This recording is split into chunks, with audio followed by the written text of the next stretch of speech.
성형수술에 대한 자화상. 이게 뭐 저의 의사들의 모습뿐만 아니라 환자들의 모습이기도 해요. 그래서 환자들도 이런 부분에 대해서 좀 봤으면 좋겠다라는 거고요. 이 이미지를 이제 인터넷에서 이제 캡처를 땄는데, 제가 환자들한테 상담할 때 가끔 하는 말이거든요. 수술하고 나서 운동하세요, 살 빼세요, 많이 활동하셔야 붓기 빨리 빠져요, 이런 얘기 하거든요. 근데 꼭 대부분의 환자들이 안 그렇게 되더라고요. 그러면서 이런 거를 해요. 인터넷 찾아보면서 붓기 빨리 빠지는 법. 그러면서 치킨, 맥주 먹으면서 요런 약이 있구나. 먹으면서 맥주 한잔 하고 밤에. 그리고 시술은 뭐가 있지? 뭐 이런 게 있구나. 나도 이거 해야겠다. 그리고 예약 어느 병원이 좋은가 막 후기 찾아보고, 무슨 약을 먹어야 붓기가 빨리 꺼지나 이런 거 막 인터넷 뒤져보면서 맥주 마시고 치킨 뜯고 피자 먹고 막 이렇게 하는 분들이 있어요. 제가 가끔가다 환자분들한테 그렇게 얘기하거든요. 괜히 성형수술하고 볼 쳐졌네 어쩌네 하면서 야밤에 치킨 야식 먹으면서 맥주 까면서 인터넷 세계에 빠져서 산다고 그런 얘기 가끔 하거든요. 지금 뜨끔하시는 분들 좀 있을 수 있어요. 근데 그게 건강한 건 아니잖아요. 이따 질문에도 있어요, 그 내용이. 그래서 그런 내용으로 받고, 또 환자도 그런 내용이 있고, 또 의사들도 또 약간 반성해야 되는 내용이 있고, 그런 것 같아요. 그래서 그 내용을 그냥 댓글들 쭉 나열해 보면서 한번 같이 나눠볼게요.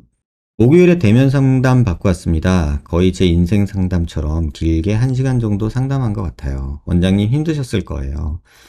수술을 한다면 여기서 해야지 라고 정한 건 맞지만 정작 수술할지 말지에 대한 확신을 가지지 못한 것 같아요. 원장님께 너무 감사하고 마음의 정리를 하고 찾아뵙겠습니다. 감사합니다.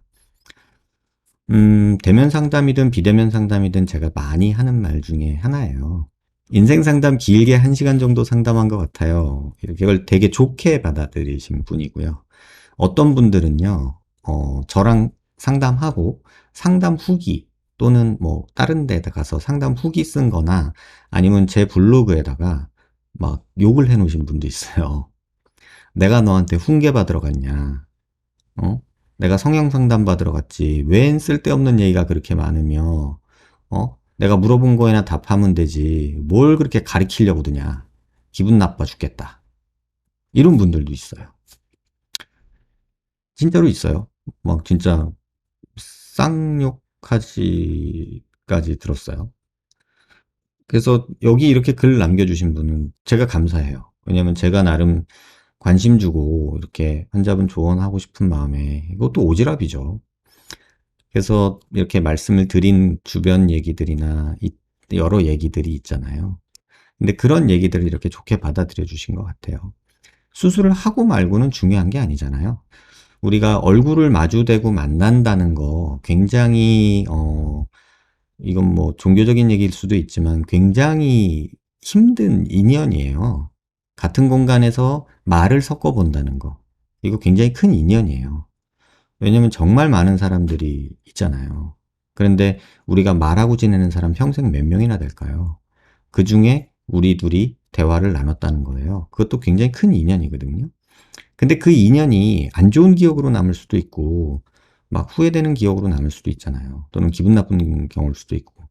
근데 이렇게 좋게 생각해 주신 것만으로도 저는 감사해요. 그리고 제가, 이 내용을 보면서도 그런 생각이 들었어요. 여러분 상담받으러 다닐 때 가끔가다 제가 느끼는 건데 환자한테도 이런 말을 해요. 꼬셔달라고 하는 것 같아요. 이렇게 말을 해요. 저는 환자분한테 의학적으로 환자분이 얼굴이 어떻게 생겼고 이런 불만이 있다면 이런 방법이 있습니다. 정도까지 해주는 게 상담이라고 생각하는데 그거를 그렇게 받아들이지 않고 선생님 나 광대하고 싶어요. 볼 처짐이 걱정돼요. 얼마나 처져요?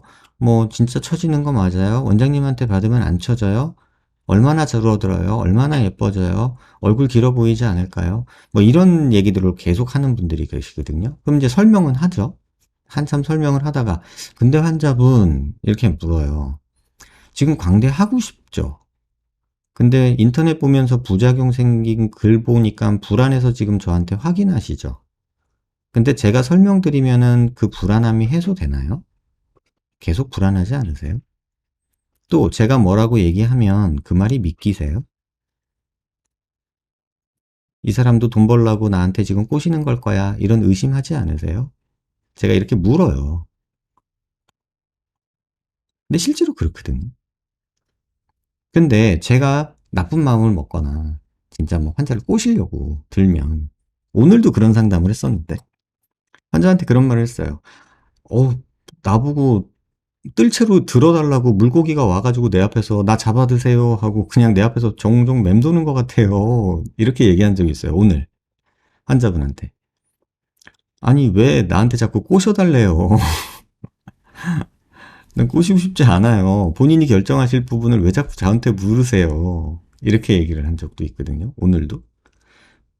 제가 수술을 뭐 저 보신 분들은 아시겠지만 이거 하세요 저거 하세요 이렇게 막 권하지 않아요. 환자분 이게 싫으면 이렇게 하는 방향이 맞는 겁니다. 그 중에 뭐 이런 방법들이 있어요. 이걸 다 하라는 게 아니라 취사 선택을 하세요. 다만 요거 우선순위가 이렇게 될 것 같고 요게 조금 묶어서 하는 게 좋을 것 같고 요런 정도를 얘기를 해드리는 거지 이거 하세요 저거 하세요 막 이렇게 막 말하지는 않거든요. 그리고 상담 왔다가 수술 예약하고 가는 거 저는 웬만하면 집에 가서 생각하세요. 지금 이 자리에서 결정하지 마세요. 이렇게 말을 해요. 그게 제 지금까지 상담 방법이고요.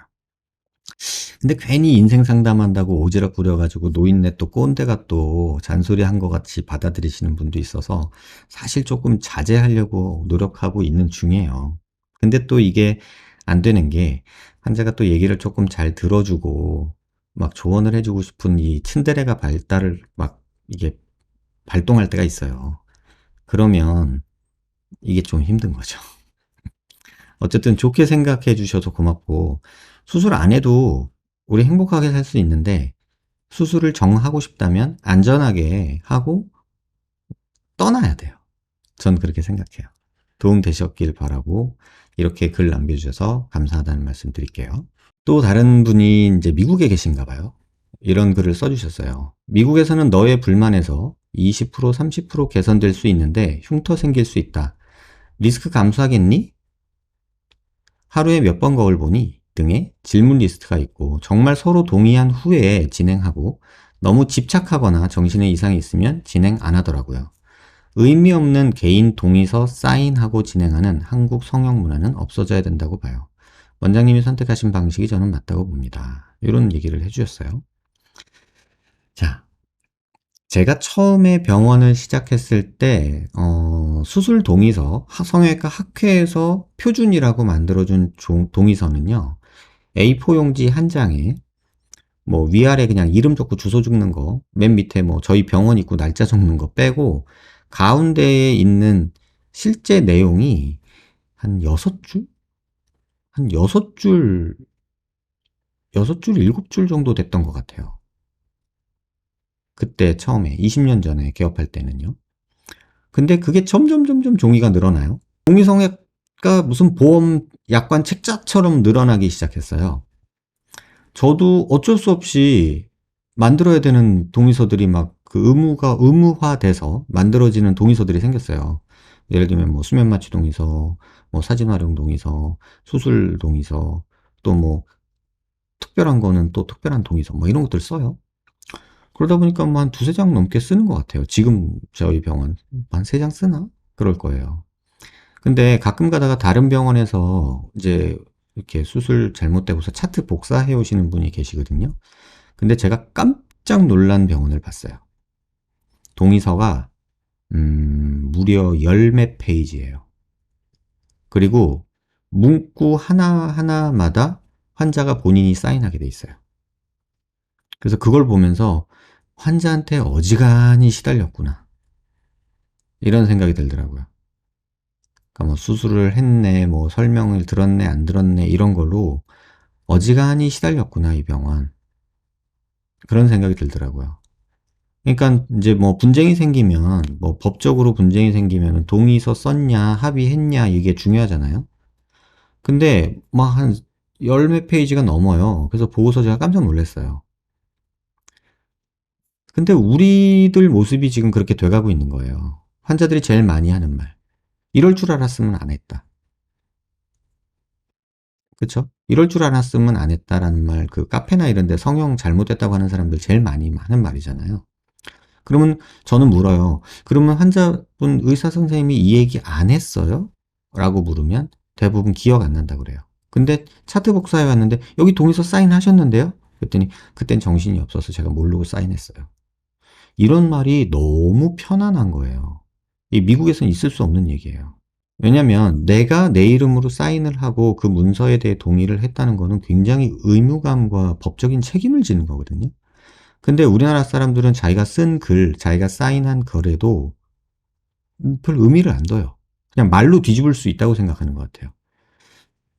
제가 중국 한참 다닐 때 뭐 중국 사람을 비하하는 게 아니라 조금 당황했던 적이 있었어요. 무슨 이제 중국의 병원을 한참 다니던 시절이 있었는데 계속 그 계약서를 썼거든요. 근데 몇 주 다니다 보니까는 얘네들이 계약서상 내용하고 다르게 하는 거예요. 그래서 야, 니네 계약은 이렇게 했는데 왜 다르게 하니? 라고 물어봤어요. 그랬더니 아무렇지도 않게, 정말 아무렇지도 않게 그 계약서 사인했던 그 사장 대표가 나와서 저한테 뭐라고 하냐면요. 계약서는 계약서고 지금 우리 이러니까 이렇게 얘기를 꺼내더라고요. 시작이. 깜짝 놀랐어요. 아니, 계약서를 그럼 왜 써? 이런 생각이 들잖아요. 근데 우리도 그런 모습이 있어요. 본인이 동의한다는 거에 대한 어떤 의무감, 이런 거에 대해서 사람들이 조금 가볍게 생각하는 것 같아요. 뭐 이런 말 좀 웃기지만 제가 이제 스쿠버 다이빙 하러 가면요. 면책 동의서 하라는 걸 항상 매일 아침 써요. 매일 아침. 죽어도 니네 책임 아니야, 네 책임이야. 이걸 맨날 써요. 실제로 그렇거든요. 약간 익스트림 스포츠, 약간 위험한 것, 그 스포츠 관련돼서는요. 그 면책 동의서라는 걸 써요. 그래서 매일매일 내 이름 쓰고 내 사인해야 돼요. 그러니까 뭐 다이빙도 어떻게 보면은 내가 뭐 아무리 그 관리하는 사람이 잘해도 아무리 뭐 내가 잘못해가지고 기기 조작 잘못해가지고 잘못하면 잘못되거든요. 그러니까 그거는 네 잘못이지 우리 잘못 아니다. 뭐 이런 거거든요. 근데 그게 맞는 거거든요, 사실은. 그걸 어떻게 케어를 해주겠어요? 그게 무서우면 안 해야죠. 그래서 환자분들이 걱정이 많고 또 무슨 수술 부작용 얘기해주면 막 생각이 많잖아요. 그러면 제가 그렇게 말씀드려요. 그렇게 걱정되면 하지 마세요. 진짜로요.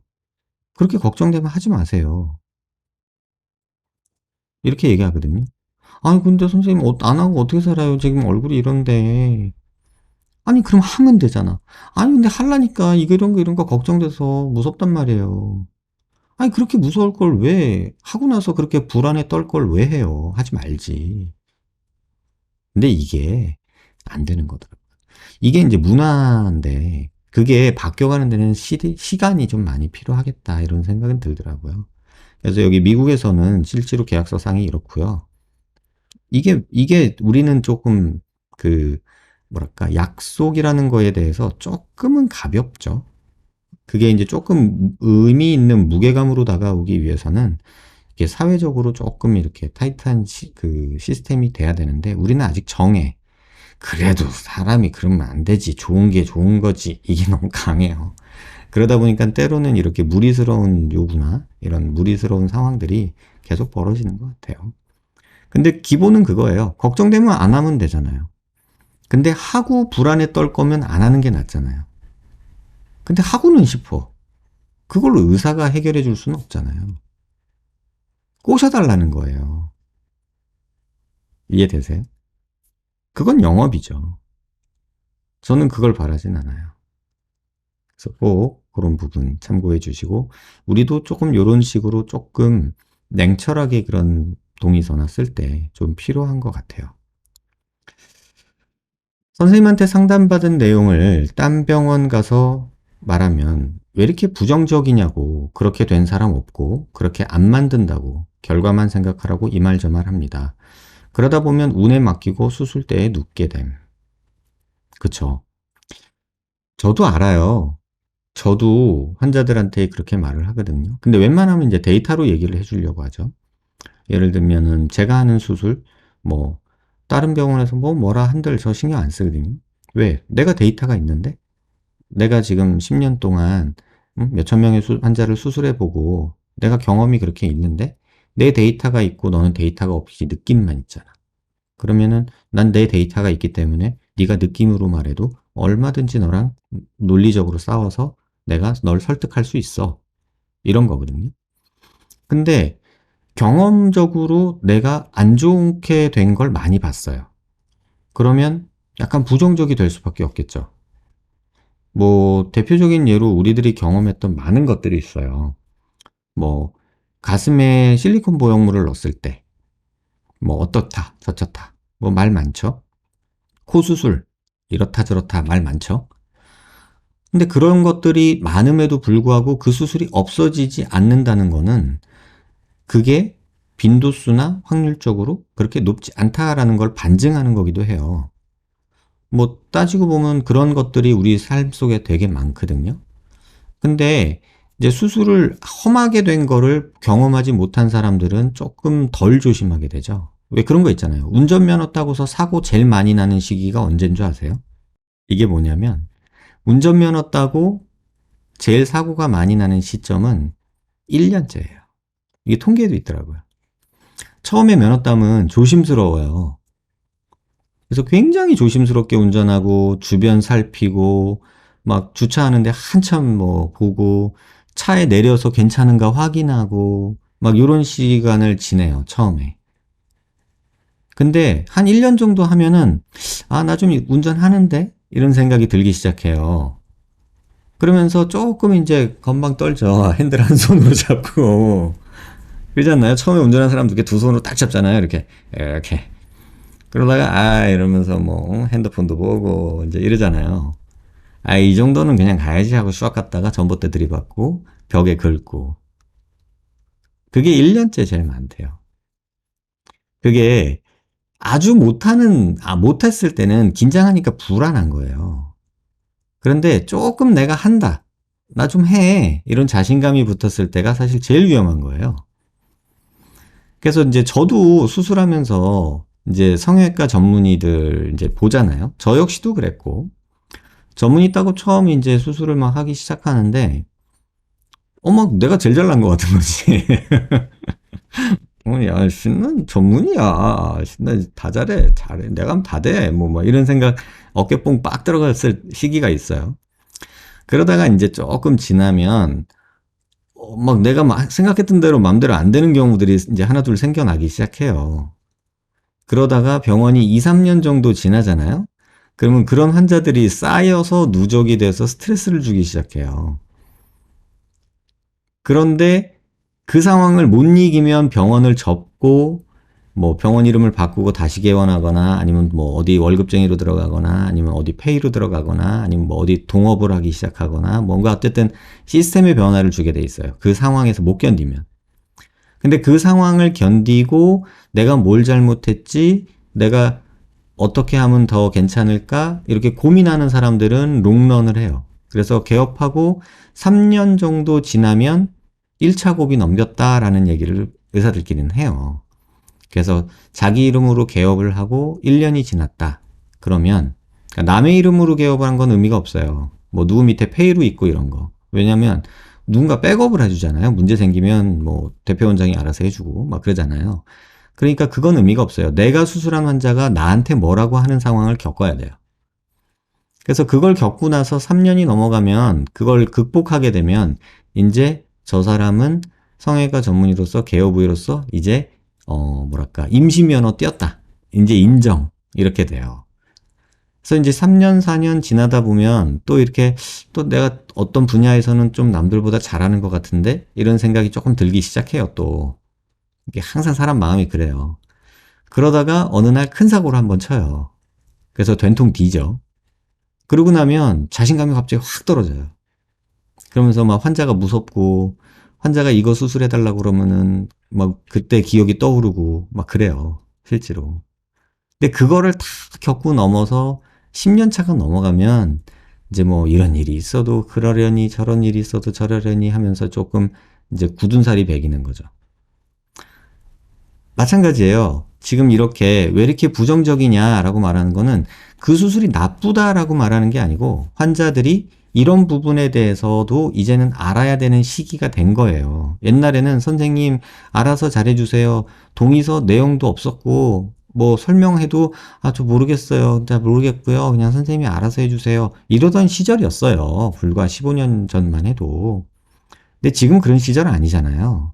그럼 환자가 알아야 돼요. 그걸 이해해야 되고 납득해야 되고. 그리고 최악의 경우 이런 경우도 있다라는 거 어느 정도는 알아야 돼요. 다는 알 수가 없어요. 그래서 그런 거를 얘기해 주기 시작하면 환자가 겁을 먹어요. 또 어떤 환자들은. 근데 그걸 또 의사들이 왜 이렇게 부정적이냐라고 말할 수 있죠. 근데 대부분 수술하기 전에는 수술하고 잘 된 밝은 모습만 찾아서 보게 되죠. 되게 밝은 모습만 찾아보게 되잖아요. 하면 좋아질까만 보게 돼요. 근데 사람이 수술을 하고 나면 해서 잘못된 것들만 찾아보게 돼요. 그러면서 막 걱정과 불안을 그냥 내 머릿속으로 주입시키는 거죠. 그게 오히려 우리의 모습 아닌가. 이런 생각이 들어요. 근데 이런 식으로 부정적인, 그렇게 된 사람 없고, 뭐 지금까지는 없었겠지. 그렇게 안 만든다고, 결과만 생각하라고, 이렇게 말한다는 건 자신감으로 보이죠. 어떤 환자들한테는 이게 믿음을 주죠. 확신을 주고. 하지만 제 나이쯤 되면은, 용감하다. 어떻게 저렇게 말할 수 있지? 이런 생각이 들죠. 그래서 운에 맡기고 수술대에 눕게 됨. 이게 또 현실인 것 같아요. 뭐 정답이 있겠습니까? 각자 본인의 경험과 본인의 지식 수준에서 선택을 하는 거죠. 그거는 저는 어쩔 수 없다고 봐요. 그래서 큰 흐름은 좋은 방향으로 발전해 가고 있지만 그 안에서 위아래를 막 진동을 치는 거는 굉장히 서로에게 스트레스를 주고 많이 힘든 상황을 겪게 하는 것 같아요. 제 경험상으론 경험과 지식이 많은 전문가일수록 결과를 확언하지 않고 조금 애매하게 말해요. 다양한 변수를 겪어봤으니까요. 이게 정확한 말씀이세요. 제가 아는 어떤 대가들도요, 확신에 차서 말하지 않아요. 제가 눈 수술을 한참 배우던 시절에 우리나라에서 눈 수술의 거의 뭐 대가라고 불리시는 선생님 병원에 이렇게 배우러 갔었어요. 근데 이제 눈매 교정술이라는 걸 하잖아요. 그러니까 짝눈, 왼쪽 눈, 오른쪽 눈 뜨는 힘이 달라요. 근데 그 선생님 수술하는 걸 이렇게 딱 보고 있는데 이게 짝짝이인 눈을 이렇게 몇 번을 꼬매시더니 한 번에 딱 맞추는 거예요. 그래가지고 수술 끝나고 나서 선생님한테 물어봤어요. 선생님, 그거 어떻게 이렇게 한 번에 맞히세요? 저는 이렇게 뭐 묶었다 풀었다 몇 번 하는데 선생님은 어떻게 이렇게 한 번에 맞히세요? 비결이 뭐예요? 가르쳐 주세요. 이렇게 말씀을 드렸거든요. 근데 그 선생님이 뭘 하셨는 줄 아세요? 쎄뻑이야. 이러시더라고요. 재수가 좋았어. 오늘 어떻게 한 번에 됐다, 야. 이러시더라고요. 근데 그 모습이 저한테 되게 기억에 남아요. 그렇게 말할 수 있는 게 되게 기억에 남아요. 조금 어깨에 뽕 들어가면, 좀 하다 보면 너도 돼. 이렇게 말하는 게 더 일반적이고 보통이거든요. 근데 그 대가로 불리던 선생님께서, 오늘은 재수가 좋았어. 이렇게 얘기를 하더라고요. 그래서 우리 그런 말 있잖아요. 벼는 익을수록 고개를 숙인다고. 근데 그게 느껴졌던 것 같아요, 제가. 근데 뭐 요새도 그런 생각 많이 들어요. 정말 제가 존경하는 분들, 또 제가 인정하는 분들, 이런 분들은 그렇게까지 막 100% 나만 믿어 이런 말 절대 안 하세요. 내가 하면 이런 일 안 생겨 이런 말 절대 안 하세요. 코성형만 지금 뭐 한 30년 하신 선배님하고 사석에서 이렇게 얘기를 하다가 막 이제 얘기를 하다가 제가 이제 코를 뭐 이렇게 PCL로 이렇게 만들어서 프린팅으로 만들어서 막 이렇게 막 갈비뼈 안에다 넣어놔서 이거를 또 막 한두 달 묵혔다가 이걸 빼가지고 이렇게 모양을 만들어서 수술한 거를 학회 때 발표를 했었거든요. 그랬더니 코 수술만 하시는 분이 이제 저한테 딱 발표 끝나고 오시더니 선배님이신데 그러시더라고요. 백 원장 발표 잘 봤어. 야, 저 참 의미 있다. 이렇게 얘기를 하시더라고요. 그래서 선생님 감사합니다 하고선 말았어요. 근데 이제 그때 코로나 전인데 사석에서 이제 술자리가 이제 있어가지고 맥주 마시는데 그 자리에서 그 선배님이 그러시더라고요. 야, 이제 나이 먹으니까 나는 그런 거 무서워서 못하겠어. 이러시더라고요.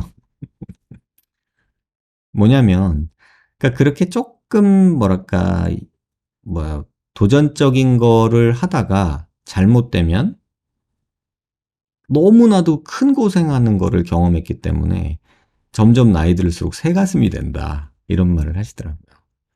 근데 그게 맞는 것 같아요. 저도 조금 그런 경향들이 막 저도 모르게 조금씩 생겨나는 것 같은 느낌이 요새 들고 있거든요. 그래서 그런 부분들이 이게 맞는 거예요. 다양한 변수를 겪어봐서 위험성을 느끼기 때문에 그런 거고요. 저도 얘는 여기서 수술 안 할 것 같다고 생각하고 상담하시는 것 같았어요. 첫 상담 때 워낙 상담 많이 하시니까 어느 정도 여기서 하겠다 안 하겠다 알지 않으실까. 그래서 집에 가면서 재수술 전문이라 나는 첫 수술이라 안 할 것 같았나, 아니면 원래 상담이 저렇나, 예상했던 상담과 좀 달라서 잠시 머리가 복잡해졌어요. 이게 무슨 얘기냐면요. 이런 얘기예요. 저는 이 환자를 예쁘게 만들고 싶어요. 저는 이 환자를 예쁘게 만들고 싶어요. 무슨 이 말이 뭐냐면 환자도 만족하고 저도 만족하는 수술을 하고 싶어요. 근데 환자가 너무 원하는데 내가 봤을 때 별로 아쉬워. 이럴 수 있어요. 그런 건 하기가 싫어지더라고요, 점점. 예를 들면 이 환자를 봤는데 이 환자는 뭐뭐 하면 이뻐질 것 같은데 이거는 제일 먼저 해야 될 것 같아. 그리고 두 번째는 이걸 했으면 좋겠어. 이런 생각을 저는 하고 계획을 나름대로 설명을 했는데 환자가 아니요, 저는 선생님 1번은 괜찮고요. 2번만 먼저 하면 안 돼요? 이렇게 순서가 바뀔 때. 그러면 그러면 좀 그럴 텐데. 그러면 이게 좀 눈에 거슬릴 텐데. 괜찮겠어? 아니 뭐 정 원하면 자기 얼굴이니까 자기 뜻대로 하는데 나는 이랬으면 좋겠는데. 이런 얘기를 자꾸 하게 되죠. 그러니까 뭐 하게 되면 뭐 나 아니어도 좋으니까 이건 꼭 생각하고 해요 라는 말을 그냥 요새는 그냥 아무 꺼리낌 없이 그냥 훅훅 입에서 나오더라고요. 내가 아니라 어딜 가서라도 이 순서는 지켰으면 좋겠어. 어디 가서 하더라도 이거는 꼭 피해요. 뭐 이런 거를 자꾸 얘기하게 되더라고요, 제가. 그런 말을 하면 환자들이 이렇게 느끼는 것 같아요. 근데 결국 이분은 수술을 하셨어요, 저한테. 그래서 이런 또 글을 남기셨던 것 같고요. 결국 자기가 원하는 답을 해주는 병원에서 하고 망해서 후회해서 다시 오는 거지. 뭐 이런 얘기는 제가 방송에서 되게 많이 드렸죠. 답정녀라고. 이게 다 그렇잖아요. 누가 봐도 그렇잖아요. 어떤 사람은 이거 전에도 한번 얘기 드렸는데 10군데 상담을 갔는데 7군데에서는 하면은 괜찮다고 하고 3군데에서는 하지 말라고 효과 없을 것 같다고 하고, 그러면 선생님은 어떻게 선택하시겠어요? 이렇게 얘기하면 그치, 입장 바꿔 생각하면 자기 선택이 그렇게 이상한 건 아니겠다라고 얘기를 하죠. 그러니까 셋 중에 제가 있었던 거고 7명이 하면 좋아진다고 했던 거예요. 근데 했는데 안 좋아져서 다시 상담을 오셨던 분의 얘기예요. 근데 그런 경우가 있다는 얘기죠. 결국 답을 정해주고 내가 원하는 답, 볼처짐이 걱정돼요. 내가 수술하면 볼처짐 절대 안 생겨. 나만 믿어. 내가 개발한 새로운 방법인데 이렇게 하면 볼처짐 절대 없어. 나만 믿어. 나 이것만 하잖아. 나 이걸로 되게 신기한 거야. 되게 좋은 거야. 이렇게 얘기하면 이 살짝 약사자 같기도 하고 약장사 같기도 한 머릿속에서 이성은 그렇게 생각하는데 감성적으로는 어떻게 되냐면 그래, 이 사람한테 맡기고 마음 편해지자. 이렇게 선택을 하는 거예요. 근데 하고 나서 이제 감성은 더 불안함으로 가고 이성이 작동하기 시작하면서 내가 왜 그랬지? 이러면서 후회와 원망이 막 되는 거죠. 그걸 제일 많이 보는 것 같아요. 성형외과 앞에 써놔야 합니다. 얼굴은 고쳐드려도 마음은 못 고쳐드린다고요. 솔직히 성형 카페 같은 곳 보면 마음에 병이 있는 환자들이 더 많은 것 같습니다. 참 이것도 맞는 말이죠. 이게 성형수술이 오늘도 환자분한테 그런 말을 했는데 수술이 마음을 바꾸느냐, 마음이 수술을 바꾸느냐, 뭐 계란이 먼저냐, 닭이 먼저냐, 그쵸?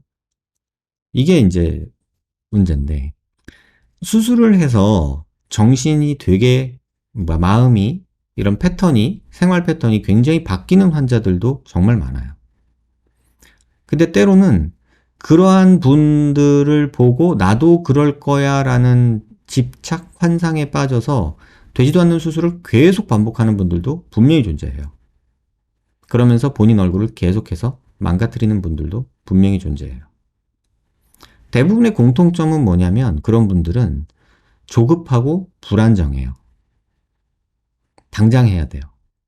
급해요. 이러고 못 살아요. 절대 뭐 이런 단어들이 굉장히 난무해요. 그러니까 그게 조금 힘들더라고요. 그래서 전에도 한번 말씀드렸잖아요. 어떤 모 아이돌 가수가 저한테 놀러 와가지고 원장님 너 왜 왔어? 그랬더니 마음이 힘들어서요. 야 마음이 힘들면 정신과 가지고 나한테 왔어? 그랬더니 성형외과가 정신외과 아닌가요? 딱 이러던데 할 말이 없더라고요. 되게 기억에 남았던 그 짧은 대화였던 것 같아요.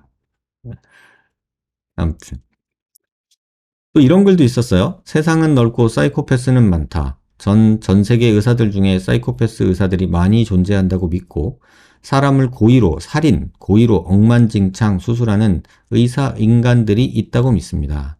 실제로 그런 일들이 있어 왔고요. 왜 의사들은 하나의 불완전한 인간일 뿐이니까.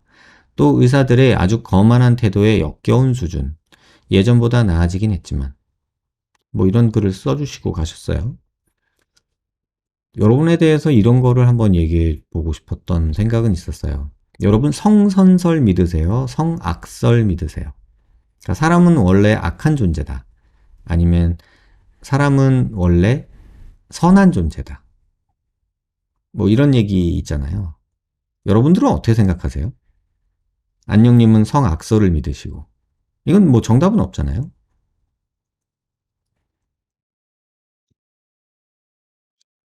성악설. 그죠? 대부분 성악설? 성선인데 가정 환경에 따라 바뀐다. 음, 누구나 악한 마음을 품고 있다. 백지설, 김소희님. 종이장 같은 거라고. 성문설. 백지설 비슷한 거네요. 주변 환경이 제일 중요하죠. 저는 그렇게 생각해요. 저는요, 악한 사람도 선한 사람도 없다고 생각하거든요. 배움을 통해 착해지려고 노력한다. 주연님 말씀도 동감해요. 타고난 성정은 있는 것 같다. 이 말도 맞아요, 솔직히. 그쵸. 선하고 악하고의 도덕적 기준이 사실 시대마다 달라요. 이것도 맞는 말이에요. 악한 마음 없는 사람은 없는 것 같아요. 가정 환경 영향 저도 공감. 둘 다 안 믿어요. 원래 마음은 무의 상태. 악에 더 끌리는 경향이 있음. 이거 그거 듣잖아요. 이렇게 착한 나, 이게 나는 나쁜 나. 김성민님, 네 안녕하세요. 기질은 있죠. 네. 타고난 성정이 있느냐. 그러니까 저는 이렇게 생각해요. 여러분들이 말하는 그 악한 사람들 있죠. 그 사람들이 본질적으로 악한 사람이었느냐, 아니면 본질적으로 선한 사람이었냐. 그 영화 그 뭐죠? 화려한 인생인가? 무슨 송강호 씨 나오는 영화 혹시 아세요? 제목이 기억이 잘 안 나는데 정확하지 않은데 그 송강호가 깡패예요. 넘버 3, 넘버 2 뭐 이런 거 깡패 조폭인데 그 기러기 아빠예요. 그래가지고 와이프랑 아이는 캐나다로 이제 공부를 시키러 보낸 기러기 아빠로 나오거든요. 근데 이제 온갖 나쁜 짓을 하죠. 조폭이니까 막 사람들 때리고 사람들 괴롭혀서 삥 뜯고 막 그런 짓 하죠. 그런데 아이 엄마하고 아이한테는 한없이 착한 사람이고 그 아이 엄마가 보내준 애기 동영상을 보면서 라면 끓여 먹으면서 눈물도 흘리죠. 이런 모습이 우린 다 공존해요. 우아한 세계. 예. 그런 모습이 우리의 모습 아닌가요?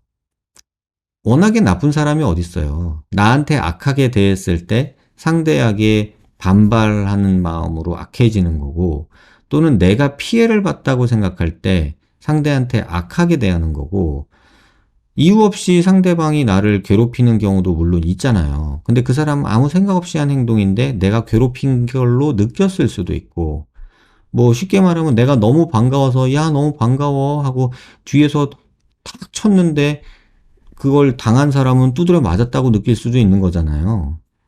그러니까 이런 우리가 그 표현의 차이가 있듯이 저는 의사들이 무조건 나쁘다고 생각하진 않아요. 의사들은 기본적으로 뭐 사람 따라 다를 수도 있겠지만 기본적으로 사람한테 도움을 주고 싶어 하지 사람을 망가뜨리고 싶어 하는 사람은 없어요. 왜? 뭐 죽이고 뭐 살인하고 고의로 엉망진창 수술하는 인간이 있다고 믿습니다. 저는 그걸 믿진 않아요. 왜 그러냐면요. 저렇게 해서 얻어지는 게 있어야 되잖아요. 우리가 무슨 인간이라는 동물은 내가 무슨 행동을 했을 때 그 행동을 통해서 내가 얻어지는 게 있어야 돼요. 예를 들면은 뭐 고의로 수술을 엉망으로 하면 내 명성이 올라간다거나 아니면 내 돈이 생긴다거나 또는 아니면 내가 쾌감을 얻는다거나 이런 거거든요. 근데 쾌감을 얻는 거는 사이코패스고요. 그쵸? 그 영화 미국 드라마 덱스터인가? 그거 보면은 걔가 살인을 하면서 스트레스를 풀잖아요. 예를 들면 그때 쾌감을 느끼고 이런 건 진짜 사이코패스고. 근데 제 주변에 있는 의사들 대부분 거의는 무조건 사람을 도움이 돼야 본인도 이득이 되는데 일부러 나쁘게 만들려는 사람이 있을까요? 저는 모르겠어요.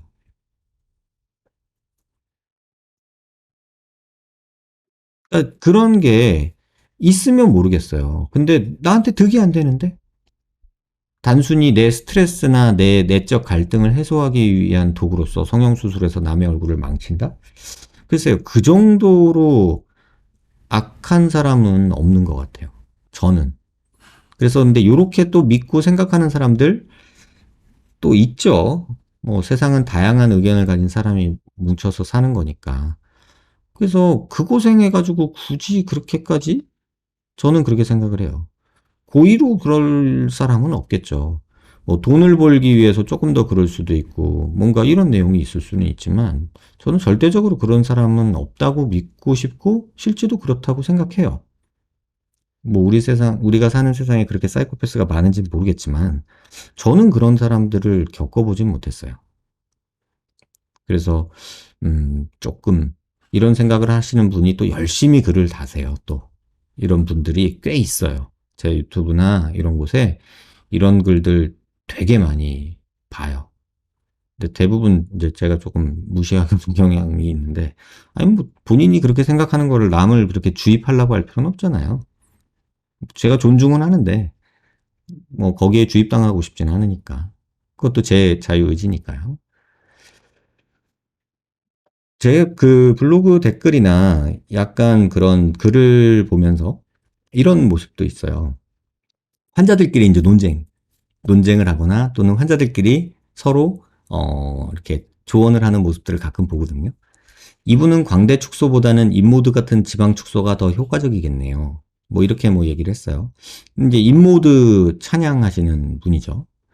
본인이 경험이 있는 건지 아니면 뭐 어떤지는 모르겠지만 하지만 인모드를 하면 지방 소실이 일어나고 남은 피부는 처지게 돼서 더 흉하게 되는 걸로 알고 있어요. 마치 할머니 살처럼 물컹거린다는 느낌 된다는 얘기가 부작용 커뮤니티의 인모드 후기 중에 제일 많았어요.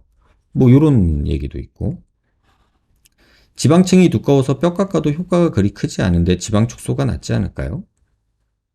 뭐 이런 얘기도 있고 그러니까 이런 일들이 이제 여러분들 사이에서 막 이제 왔다 갔다 하죠.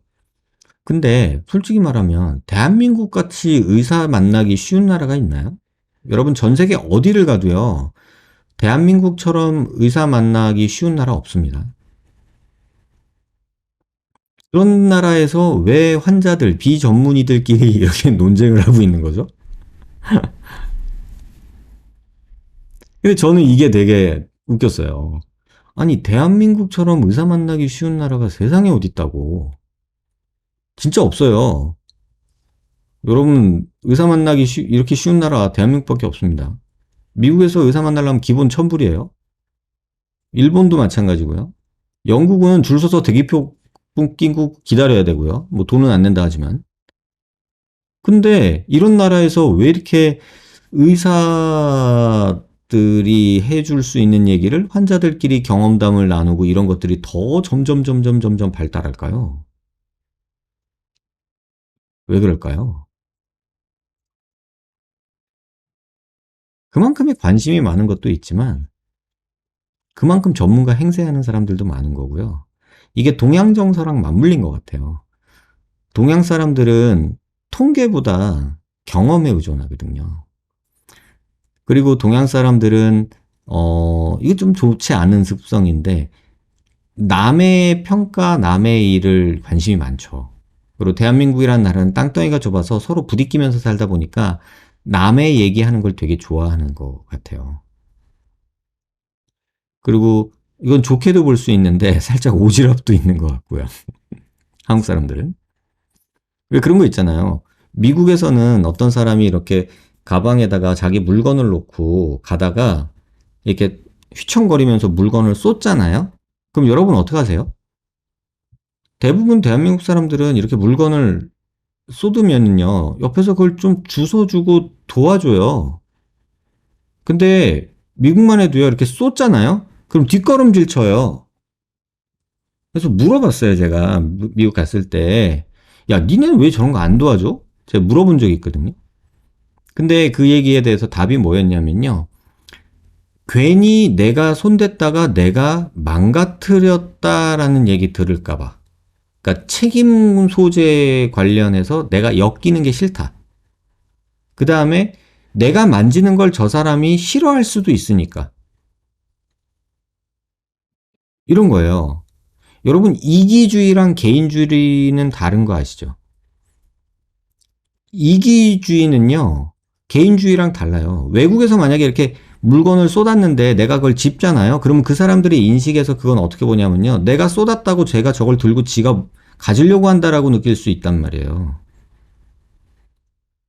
근데 만약에 우리나라에서 뭘 쏟았는데 제가 그걸 잡아가지고 도와주려고 했는데 그 물건을 쏟은 사람이 그거 내 물건에 왜 손대요? 이렇게 말하면 정말 어이없어 하겠죠? 이런 차이들이 존재한다는 거예요. 그런 것들이 짬뽕이 돼가지고 의사들 만나기 그렇게 좋은 나라에서 이렇게들 비전문의들이 온라인상에서 많은 의견을 주고받는 거. 이게 꼭 좋지는 않은 것 같고, 뭐, 이렇게 바람직한 것 같지는 않지만, 그죠? 이런 일들이 비일비재하고 이런 내용 중에 굉장히 편향된 내용이 있고, 여론을 형성하기 위해서 일부러 직업을 이런 댓글 쓰는 걸 직업으로 하는 사람들도 있어요. 여러분들이 카페에 가서 보시면 거기서 글 쓰는 사람들 중 다는 아니겠지만 상주하면서 거기 댓글 작업하는 직원들이 있어요. 마케팅 회사에서 돈 얼마 주면 해줘요. 아이디도 계속 바꿔가면서.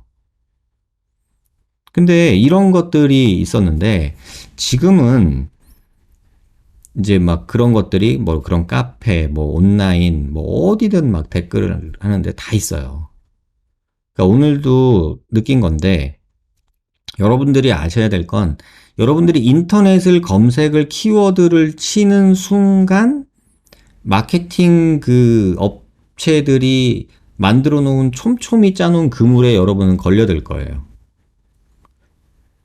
제가 왜 그 뭐 어플이니 뭐 카페니 뭐 이런 거에 돈 주고 안 하는 줄 아세요? 그 돈 주고 하면 편하잖아요. 주말에 이렇게 방송한다고 안 떠들고 제가 놀고 그럴 수 있잖아요. 그 돈을 안 들이는 돈 써서 하는 병원이 거의 90%가 넘을 거거든요. 근데 제가 안 하는 이유는 딱 두 가지예요. 일단 그 돈이 아깝고요. 일단 그 돈이 아깝고 그렇게 해서 얻어진 관심과 뭐 레퓨테이션은 휘발성이라고 생각해요. 그냥 잠깐만 그 돈 쓸 때만 반짝했다 돈 끊으면 사라지는 휘발성이라고 생각을 해요. 그게 제가 갖고 있는 생각이에요. 근데 어쨌든 간에 새로운 환자가 들어오고 나가고 들어오고 나가고 하는 시스템이 성형외과잖아요. 그러다 보니까 이미 와서 나갈 사람들은 노는 공간이 달라요. 예를 들면 카페 이런 데는 이미 한번 성형이라는 걸 경험했던 사람들이 가서 노는 공간. 어플 이런 거는 이제 막 성형수술을 하고 싶어서 이렇게 하는 사람들, 이제 이런 사람들이 있는 거죠. 그러면 여기서 다시 수술을 시키려는 사람과 여기서 수술을 시키려는 사람들이 마케팅 업자들이 쫙 달라붙어 가지고 일을 하겠죠. 그럼 여러분들이 거기 안 걸려들 수가 없습니다. 그래서 처음에 유튜브 블로그를 할 때 제가 생각했던 거는 바램은 그거였어요. 그래서 전에 일주일에 2번 방송할 때는 그런 거 했었죠. 잠 못 드는 밤 방송을 했었어요. 목요일쯤 해가지고. 이유는 뭐냐면 그 카페 같은 데서 놀지 마시고 제 채널에 오셔서 제가 라이브 할 테니까 불안하고 걱정되는 거 서로 나누면서 정확한 얘기로 위로받읍시다 라는 거였어요. 근데 아니더라고요. 결국 그런 데서 놀 사람들은 거기가 편한 거고요. 저한테 오시는 분들, 물론 도움받았다고 고맙다고 하시는 분도 이렇게 많지만, 그래서 보람도 느끼지만, 또 거기는 거기대로 더, 어쨌든 거긴 자본이 들어가거든요. 돈이 들어가기 때문에 계속해서 이렇게 움직이는 그런 게 고친 거죠.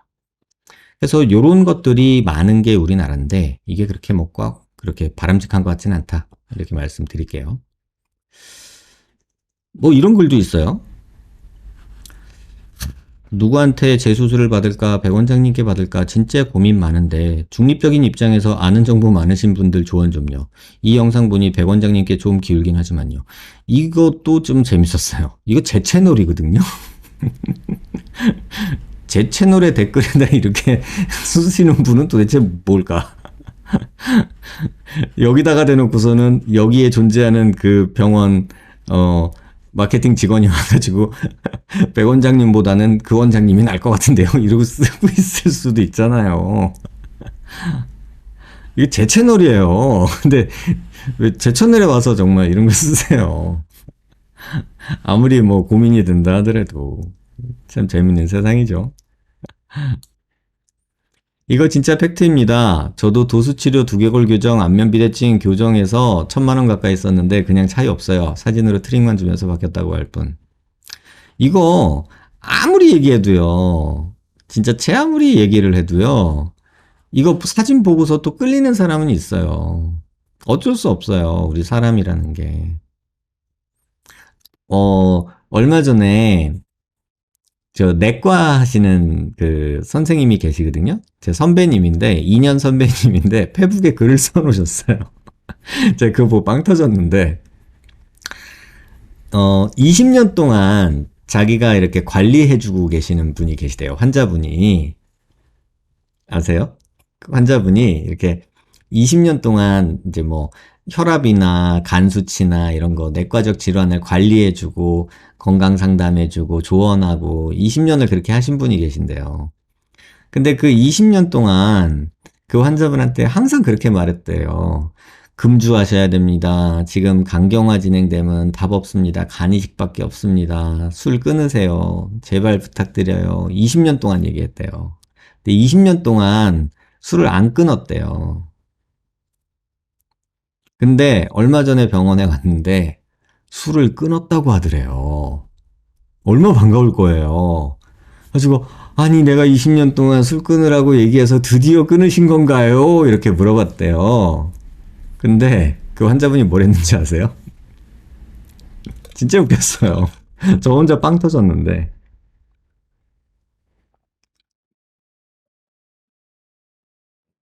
20년 동안 금주하라고 그랬는데 드디어 끊었대요. 그래서 제 말 듣고 끊으신 건가요? 이랬대요. 근데 환자분이 뭘 했느냐면 아니요 요새 한약 먹어요. 그랬대요. 저는 그 말 보고 빵 터졌거든요. 생각해 보세요. 이런 일이 그래서 벌어지는 거예요. 그거 얼마나 웃기겠어요. 아무리 의사가 뭐라 뭐라 해도 술 안 끊던 분이 한약을 먹는다고 끊었대요. 그러면서 그 선배가 글을 써놓은 게 웃겼어요. 난 뭐 한 것인가? 한국 한의학의 이 위대함은 도대체 무엇인가? 이렇게 써놓으셨어요. 참고하시고요. 뭐 여러분도 이런 얘기하죠. 제가 몇 년 전부터 윤곽하려고 알아봤을 때부터 저기는 블랙이었음. 성형 카페 온갖 뒤지면 저기서 개망한 불쌍한 사람들 울분 토로하는 글 넘침. 성형외과 전문이라고 다 실력 출중하지 않은 것 같아요. 근데 제가 수술한 병원도 원장님께서 그닥 좋게는 말씀 안 하셨어요. 비대면 상담 영상에서요. 제 얼굴에 그렇게 많은 플레이트가 박혀 있을 줄 꿈에도 몰랐어요. 왜냐면 수술 직후 CT를 찍으려면 추가금을 더 내라고 해서 돈 더 주고 찍었음에도 불구하고 그 CT를 자세히 보면서 설명 자체를 안 해줬어요. 수술한 원장님이요. 전 그때 얼굴 부어서 정신도 없을 상태여서 그냥저냥 넘어갔다가 H 가서 비대면 받았는데 에휴 플레이트 다 제거하고 싶어요. 쪽팔려서 치과 어떻게 가죠? 이렇게 써놓으셨었어요. 요 얘기를 잠깐만 드릴게요. 여러분 블랙이라는 병원 여러분들 인터넷상에 보면은 있잖아요. 근데 여러분들이 아는 그 블랙이라고 말하는 병원들은요. 제가 보니까 저 리스트도 받아본 적이 있거든요. 환자분이 보내줘가지고 뭐 강남에 있는 성형외과 병원 다던데요. 예를 들면 그건 의미가 없어요.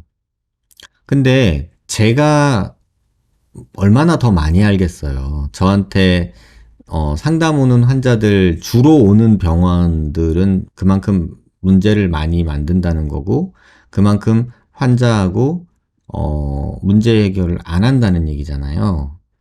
그러니까 저는 어떻게 보면은 뭐 직방으로 알죠. 뭐 다른 거는 모르겠지만 뭐 특히나 뼈 수술 관련해서 잘못된 환자들은 어쨌든 저한테 오시면 주로 그 병원에서 온다. 뭐 이런 거를 이제 알게 되죠. 이제 블랙이라는 게 이제 그런 거죠. 이제 저기는 안 좋은 병원이다. 블랙리스트 이런 거나 비슷한 거예요. 한번 생각해 보세요. 제 입장에서는요. 그런 얘기 드렸잖아요. 수술하고 환자 안 보는 병원 왜 가세요? 전 이해를 못 하겠어요. 그 병원의 원장님이 수술을 잘하고 못하고 뭘 떠나서 저는 환자분들이 이해가 안 돼요. 그 병원 의사는 뭐 자기가 스타일이 그런 거라면 할 말 없으니까. 근데 그걸 알면서 그 병원을 왜 가세요? 진짜 모르겠어요. 수술하고 수술 전에는 상담할 때 원장 얼굴을 보는데 수술하고 나서 원장 얼굴을 못 봤대요. 그래서 저한테 수술 후 괜찮냐고 상담을 오세요. 왜 그 병원에서는 선생님이 환자 안 봐주세요? 그랬더니 아니요 그 병원 원장님은 바빠서 볼 수가 없어요. 이런 거 전 이해를 못 하겠어요. 그 병원에서 왜 수술을 할까? 내 몸을 수술을 맡기고 내 경과를 같이 봐주지 않는 선생님을 뭘 믿고 수술을 하냐. 저는 일단 그게 웃기죠. 저는 좀 이해 안 됐어요, 그게. 그 다음에 또 하나는 뼈 수술을 했는데 CT를 전후에 안 찍는 병원을 여러분은 어떻게 왜 가세요? 그리고 그 CT를 보여주면서 설명해 주거나 보여주지 않는 병원을 왜 가세요? 뭘 했는 줄 알고? 제가 황당하면서 느끼는 것 중에 가장 좀, 뭐랄까, 답답한 게요. 수술한 병원에서 실밥 뽑아주고 문제 없으면 오지 마 그랬대요. 별일 없으면 안 와도 돼. 이렇게 얘기하는 병원을 왜 가세요? 저는 환자분들이 이해가 안 돼요. 그래서 유튜브 방송하면서 제가 계속 말씀드리죠. 두 가지만 체크하세요 라고 하면 수술 전 CT, 수술 후 CT 찍어주는 병원 가세요. 그리고 CT는 수술 전에 꼭 찍으셔야 되고요. 수술 후 CT는 수술 직후에 찍으시고 한 달, 세 달, 6달, 1년 저는 이렇게 찍기를 권해요. 최소 1년은 아니더라도 6개월까지는 찍고 확인하세요 라고 저는 말해요. 이 얘기를 지금 몇 년째 하고 있거든요.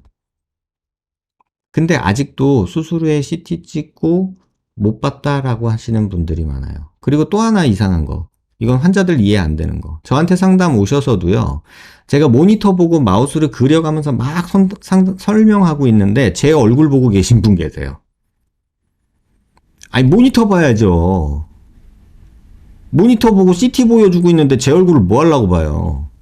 CT 찍어놓고 자 여기가 잘 붙어있죠? 라고 얘기를 해줬는데 제 얼굴을 보고 있어요. 그리고 더 궁금한 거 있으세요? 라고 물어보면 뭐라고 물어보는지 아세요? 선생님 제 얼굴뼈 붙었어요? 이러고 물어봐요. 아니 아까 내가 여기 보여줬잖아. 여기 확대해서 보여줬잖아. 여기 빨간 줄 쳐가지고 여기 동그라미 그려가지고 여기 보여줬잖아. 근데 왜 안 봐? 이렇게 얘기를 하게 되는 거예요. 그래서 요새는 모니터에다가 막 그리고 설명을 하다가 환자 얼굴을 잠깐 봐요. 모니터 보나 어디 보나. 진짜 그래요. 그러다가 모니터 안 보고 있으면 모니터 봐야죠. 왜 날 봐요? 제가 그래요 진짜. 진짜로. 그래서 여러분들이 좀 아셨으면 좋겠어요. 블랙이라는 게 여러분들 그 후기 같은 거 카페 같은 데서 말하는 블랙은 그런 건 의미가 없고요. 제가 느끼는 거는 그냥 여러분들이 알 수 있어요. 그냥 물어보면 되잖아요. 뭐 쓸데없이 그런 거 물어보지 말고 마취과 의사 상주해요? 뭐 이런 거 물어보지 말고 제발. 그 인터넷에 체크리스트라고 돌아다니는 거잖아요. 그게 중요한 게 아니라니까요. 여기 무슨 그 악성 고열증 약 있어요? 이런 거 물어보고 CCTV 있어요? 마취 선생님이 하시는 거 맞죠? 이런 거 물어보지 말고. 근데 그렇게 얘기하는데도 몇 년째 얘기하는데도 그렇지 않죠. 점점 되면 비상발전기 있어요. 진짜 별거 다 물어보죠, 그죠? 근데 저한테 오는 분 중에는 그런 분들도 있거든요. 그 선생님 수술하고 몇 번 와요? 뭐 이런 거 물어보는 분도 있거든요. 그러니까 지방에 계신 분들은 물어볼 수 있잖아요. 서울 오기 힘드니까. 근데 뭐 그런 것들에 대해서 연연해 하기보다는 정말 중요한 거 두 개만 말씀드리면 CT 찍어서 확인시켜주는 병원 가세요.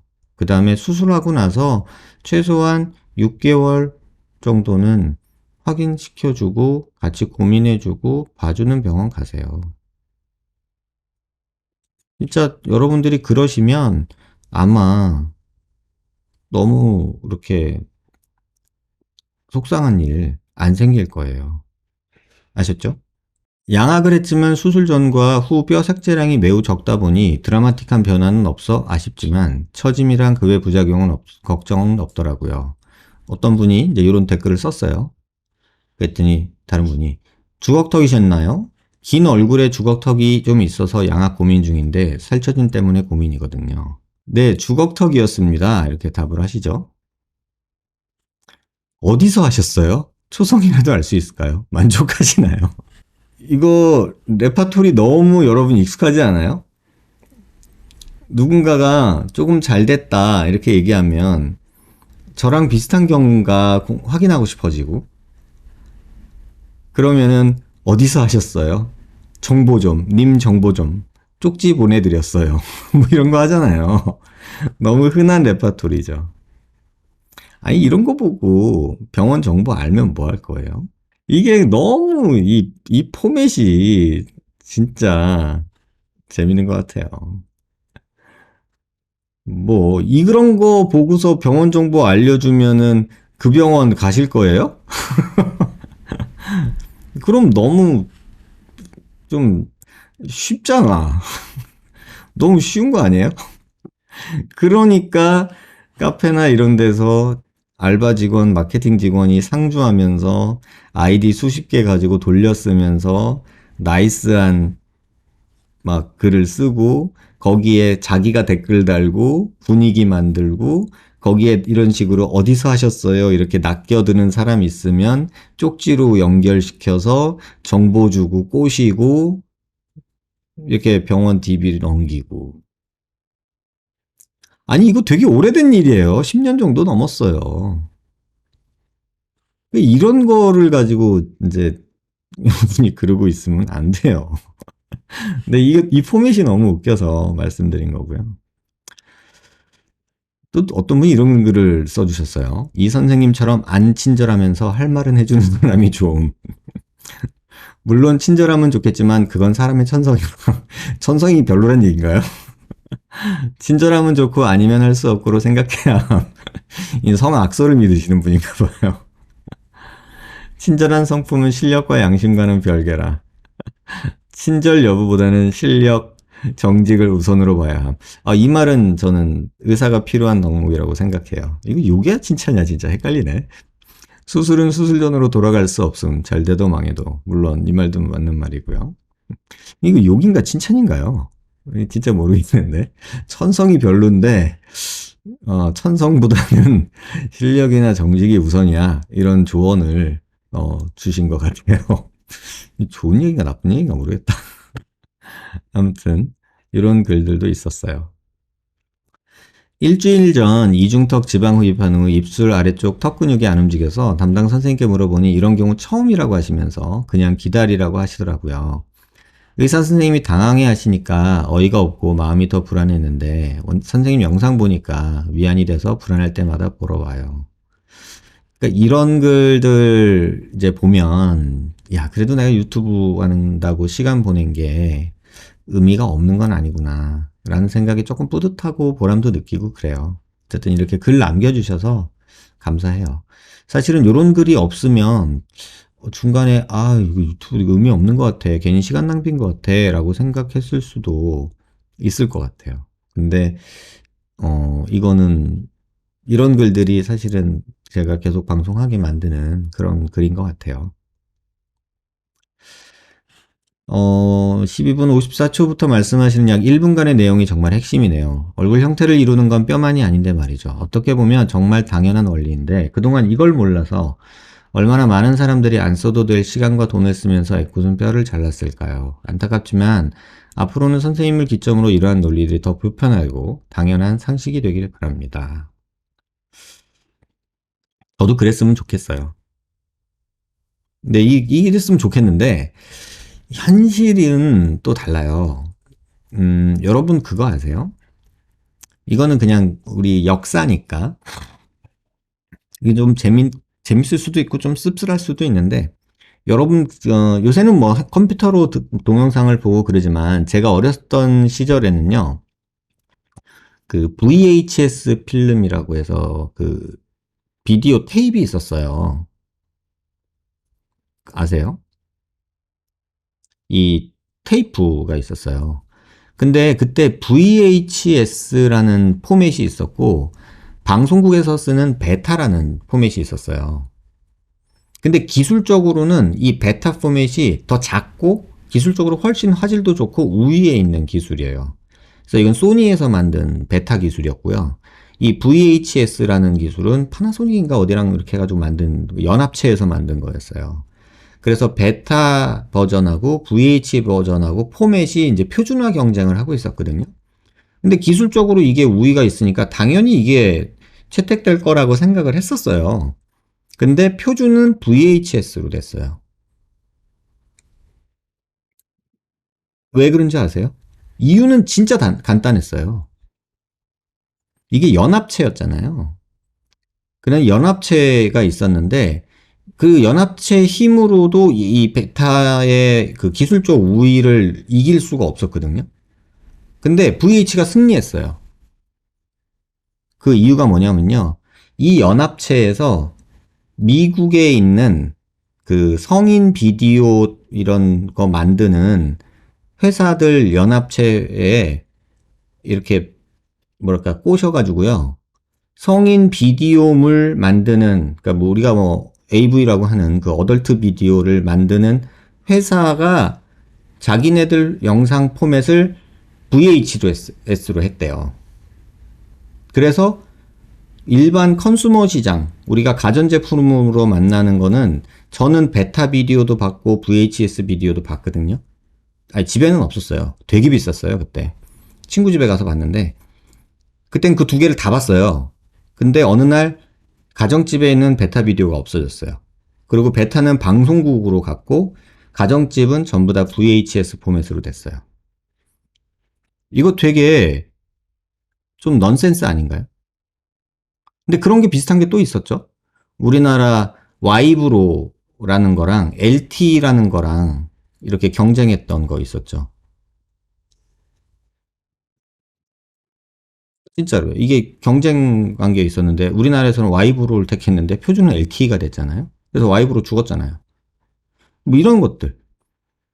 그러니까 그런 것들을 보면은 되게 단순하게 결정돼요. 좋다고 결정되는 게 아니고 이게 경제 논리와 이론으로 결정이 되는 경우도 때로는 있어요. 그래서 제가 볼 때는 아직까지는 대다수의 선생님들이 자르고 싶어 하는 게 쉽기 때문에 자기들이 할 수 있는 방법으로 얘기를 하려고 하기 때문에 이런 것들이 바뀌는 데는 시간이 좀 걸릴 거라고 저는 봐요. 왜냐면 의사 집단이 자기가 갖고 있던 생각을 바꾸는데 굉장히 더뎌요. 그러니까 보수적인 거니까 안전 추구가 우선이니까 어떻게 보면 당연한 건데, 근데 특히나 의사 집단이 그런 부분에서 조금 더뎌요. 그래서 잘못된 선택이 바뀌는 것도 되게 어려워요. 시간이 되게 오래 걸리더라고요. 제가 경험한 뭐 코어에 고어텍스 넣는 문제도 바뀌는 것도 되게 오래 걸렸고요. 처음에는 막 굉장히 막 센세이션 했어요. 근데 막 하다가 나중에는 그게 쏙 들어갔어요. 지금은 코에 고어텍스 넣는다는 분들 못 보잖아요. 그런 거나 비슷해요. 그래서 그런 것들이 만들어지는 데는 시간이 꽤나 걸리는 것 같아요. 뼈 수술 역사만 봐도 그래요. 한 십몇 년 전만 해도 누가 많이 자르나 대회했다니까요. 근데 지금은 누가 적절하게 남길 거 남기고 잘 자르나 대회하는 걸로 바뀌었잖아요. 그러니까 이런 것처럼 그 개념이 바뀌는데 문화랑 뭐 주변 역량 이런 것들이 굉장히 많이 복합적으로 작용하는 것 같아요. 멈추지 않을 것 같아요. 계속 발전하겠죠. 근데 의사들은 자기가 하는 게 최고고 원칙이고 막 이런 말 하는 사람들 있잖아요. 그런 사람들이 오히려 원칙도 못 지키고 최고도 아닌 경우가 저는 많다고 생각해요. 참고하시기 바라고요. 이런 말이 있었어요. 선생님, 왜 안 유명해지세요? 진짜 윤곽 생각하고 있는데 너무 좋은 공부가 되네요. 진짜 뭐든 과유불급 욕심을 너무 크게 부리지 않으면 정말 좋은 수술인 것 같아요. 저는요, 요새 솔직히 말씀드리면요, 조금 부담스러울 정도의 관심을 받고 있는 건 아닌가라는 생각을 막 하고 있어요. 지금 구독자 수가 10,000명이 되는 게 이게 말인가라는 생각을 저는 하거든요. 왜 이게 10,000명이나 넘어갔을까? 이런 생각을 해요. 근데 혹자는 뭐 더 많이 이걸 사람들이 봤으면 좋겠다. 뭐 이런 얘기도 하시는데, 아니 뭐 보는 건 상관없는데 막 제가 유명해지고 싶거나 그러진 않아요. 왜냐면 그러면 전에도 한번 말씀드린 적이 있는데 제가 하고 싶은 말을 못해요. 그러면 제가 정치적이 되잖아요. 그러면 전 방송 안 할 거거든요. 하고 싶은 말 못 할 거면 뭐 하려고 방송해요. 그냥 내가 무슨 정치인도 아니고. 그래서 지금 너무 좀 과한 거 아닌가라는 생각도 해요. 근데 한편으론 그런 생각도 하면서 그런 느낌도 있었어요. 그래도 좀 이 글은 사람들이 많이 봐줬으면 좋겠다. 그래서 좀 잘못된 것들이 좀 바뀌었으면 좋겠다. 그런 욕심도 들다가 또 한편으로는 그런 생각도 들어요. 내가 뭐 세상 바꾸는 것까지가 내 역할은 아니지 않을까? 너무 주제넘은 생각 아닌가? 이런 생각도 들고요. 그래서 여러 가지 생각이 드는 시기예요, 요새. 하지만 어쨌든 간 누군가한테 도움이 되고 뭐 누군가한테 도움이 되는 내용이 있어서 아까 그 보셨던 그런 피드백이 있다면 뭐 방송은 계속 할 것 같아요. 근데 내가 방송하는 게 쓸데없은 잡음을 만들고 괜히 뭐 분탕질하고 뭐 이렇게 하는 거는 저는 별로 좀 옳지 않지 않겠나 이런 생각도 들어요. 그래도 이렇게 얘기해 주셔서 감사하고요. 뭐 주변 사람의 수술을 고민하는 사람이 있다면 이게 뭐 보고 공부하라고 해주세요. 그러면 그게 더 저한테는 더 뿌듯한 일일 거고 도움 받았을 때 그냥 이렇게 저한테 조그맣게라도 글 남겨주시면 저는 그걸로만도 만족할 것 같아요. 똑 부러지는 선생님, 저는 스스로 잘 지내고 있어요. 선생님 여기서 볼 때마다 감사하고 반갑습니다. 누군지 모르겠어. 제발 누군지 좀 알려줘요. 아니, 이렇게 얘기하면은 스스로 내가 한 것 같긴 한데 누군지를 모르니까 답답하더라고요. 에리카님이 그렇잖아요. 잘 되면 왜 공유하기 싫을까? 그거 아세요? 음, 그 얘기만 마저 할게요. 여러분 그 수요미식회 알죠? 수요미식회. 그 방송이 꽤 오래 했잖아요. 그리고 꽤나 센세이션했고 파급력이 굉장히 커졌죠.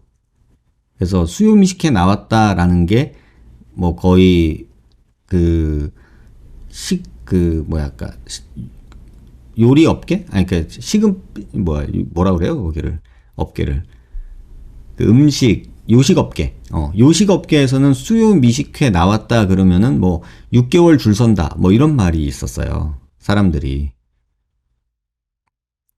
그러니까 요식 업계에서는 그런 말이 있었거든요. 근데 수요 미식회를 보던 사람 중에 굉장히 많은 그 미식가들이요 굉장히 그 방송을 싫어했어요. 아세요? 남해안에 숨겨놓은 맛집이었는데 수요 미식회 나오고 나서는 가서 먹을 수가 없다. 그리고 수요 미식회 나온 이후 사람들이 너무 많이 몰려가니까 음식이 옛날 같지 않다. 뭐 이런 일들이 벌어졌죠. 그러니까 저는 솔직히 병원을 저도 어렸을 때는 막 대형 병원 크게 막 확장해서 막 건물 전체 막 이런 거 해보고 싶은 생각이 어렸을 때 있었거든요. 근데 개업하고 한 1년 됐을 때 이거 아니다 이라는 생각이 들긴 했어요. 내가 내 스타일이 그걸 원하는 게 아니구나. 그게 모습은 좋아 보이고 부러웠던 적도 있었는데 내가 원하는 건 그게 아니구나. 저는 약간 노포 스타일인 것 같아요. 그 조만한 구석탱이에서 메뉴 몇 개 없는데 친절하지도 않고 막 서비스가 막 그렇게 그렇지도 않은데 내가 가면 항상 그 음식으로 날 뭐랄까 만족시켜주는 그런 집. 저 몇 개 있거든요. 근데 그런 집들이 남들에게 노출되면 남들이 많이 알면 되게 서운하더라고요. 그래서 개인적으로는 약간 노포 스타일인 것 같아요. 그래서 제가 추구하는 방향은 약간 노포를 추구합니다. 뭐 이런 거일 때는 대충 언지라도 주세요. 언제쯤 수술한 누구라고는 말 못하겠지만 뭐 이렇게 얘기라도 해주면 조금 알지 않을까? 라이언님 H 국밥집. 제가 요새 사실은 그 바베큐 요리를 조금 봤거든요. 그래서 산에서 바베큐를 좀 해보려고 지금 열심히 좀 조금 공부를 하고 있어요. 그래서 어느 정도 남들 먹일만 한 수준이 됐다 그러면은 코로나도 조금 끝나가고 날 풀리니까 산에 몇 분 모셔서 고기 한번 먹여드릴게요. 어려워도 바쁜데 당장 하고 싶어도 보세요. 저는 스타 강사 인강만 틀어놓고 공부 안 하는 애처럼 영상은 봤지만 공부는 안 된 채 수술하긴 했지만 광대 축소 첫 수술에 너무 만족하고 수술을 조금씩 더 알아가는 중이에요. 이 수술을 공부하고 이해할수록 알아야 더 신기하고 만족감도 더 쩌는 몰랐으면 생각한 대로 됐네 정도였을 것 같다는 뭐 이런 글도 있어요. 그죠? 그러니까 수술하고서 뭔지 모르고 그냥 저 병원이 뭐 좀 느낌이죠. 저 선생님이 좀 잘할 것 같아. 뭐 이런 식으로 생각하고 가기도 하죠. 그러니까 이런 것들이 이제 필요한 것 같아요. 어쨌든 이걸 수술 전에 더 알았다면 좀 더 수술 과정도 편하고 그랬지 않았을까 이런 생각이 들어요. 이 글은 여러분들도 조금 봐주셨으면 좋겠어요. 저는 이런 게 후기라고 생각해요. 여러분들이 이런 후기를 봐야 돼요. 제가 하악을 후진하는 수술을 받은 후 수면 무호흡이 생기는 바람에 여러 이비인후과를 다녀봤는데 수술 케이스가 꽤 많은 유명한 수면 의원들은 자신들은 이설근 전진술을 옛날에나 많이 했었던 방법이라고 하시더라고요. 이거는 조금 이 분야를 아는 사람들은 다 이렇게 얘기를 해요. 근데 아직도 턱끝 전진을 해서 이설근을 전진시켜서 수면 무호흡을 좋아진다 뭐 이렇게 말하는 사람들은 어떻게 보면은 세상 돌아가는 거를 안 보고 자기 논리에 빠져 있는 거죠. 아까 말한 것처럼 나만 잘났어에 빠져서 세상 변해가는 거, 남들은 이제는 안 하는 그런 부분들도 인식 못 하는 것 같아요. 어쨌든 큰 리스크에 비해 효과가 크게 관찰되지 못했다고 합니다. 그리고 저와 같이 기도 자체가 좁아진 경우에서는 경국의 전진술과 설근 성형술을 동시에 시행하는 것을 추천하셨습니다. 다만 저희 양악한 상태를 보시더니 구개골은 놔두고 설근만 줄이는 게 나을 것 같다고 하시네요. 이게 무슨 말인지 잘 일반인들은 모르실 거예요. 턱이나 아우신 분들은 양악하실 때 수면 무호흡 등 부작용이 있을 수 있으니 양악 수술을 하는 의사와 협진도 하는 동시에 이비인후과 조언도 구하시고 해당 리스크를 잘 판단하셔서 수술에 임하셨으면 좋겠다는 생각이 듭니다. 뭐 방송에 예전에 자주 오시던 분이에요. 레더크님이라고 그분이 이제 남겨주신 글인데 저는 이게 후기라고 생각해요. 여러분이 알아보는 그 단답식 그 답, 두통엔 펜잘, 생리통엔 개보린 뭐 이런 식의 생각으로 상담하고 막 이러는 것들이 조금 뭐 저는 옳지 않다고 봐요. 그런 생각으로 접근을 하고 검색을 하면 굉장히 그런 아까 말한 그 마케팅의 그물에 쳐서 여러분들이 좀 힘들 수 있겠다 이런 생각이 들고 낚이죠. 그 그물에 걸려들 수밖에 없는 거죠.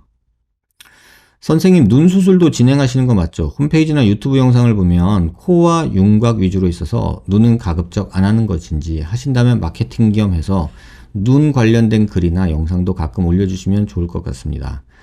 아직 H 예약은 안 했지만 타성형외과 상담받으면서 어디 예약하셨나 물어보길래 H도 갈 거라 알려줬는데 그분 윤곽 잘 하시지만 눈은 안 하실걸요? 이러더라고요.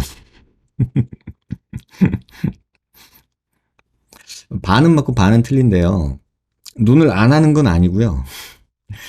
그러니까 눈만 하러 저한테 오시는 분이라면 저는 다른 눈 하시는 분 안내해 드리기도 하고요. 뭐 제가 해도 될 정도의 눈이고 다른 수술을 같이 한다 그러면은 지금도 쌍꺼풀 하고 있어요. 근데 눈에 이렇게 대해서는 눈만 잘 하시고 뭐 유튜브도 있고 블로그도 있고 정보 올려주시는 분들 너무 많아요. 근데 제가 뭐 눈 공부를 막 주로 하고 눈 경험이 아주 많고 뭐 젊은 친구들보다 많겠죠. 제가 뭐 그래도 의사 성형외과 전문이 돼서 수술한 게 몇 년인데. 근데 뭐 제 선배님들이나 제 동료, 제 나이 또래 친구들 중에서도 눈만 하는 친구들이 있거든요. 근데 그런 사람들은 장난 아니에요. 나름 열심히 공부하고 제가 봐서는 이제 너는 비욘드 나의 레벨이다. 내가 너 인정. 이렇게 해주거든요. 그러면은 내가 봤을 때 그냥 누가 하나 비슷한 쌍꺼풀이 있고요. 이거 조금 신경 쓰일 상황인데 그러면은 그런 친구들한테 제가 환자분들 보내드리고 또는 선배님한테 보내드리고 저는 그게 맞지 않나 싶어요.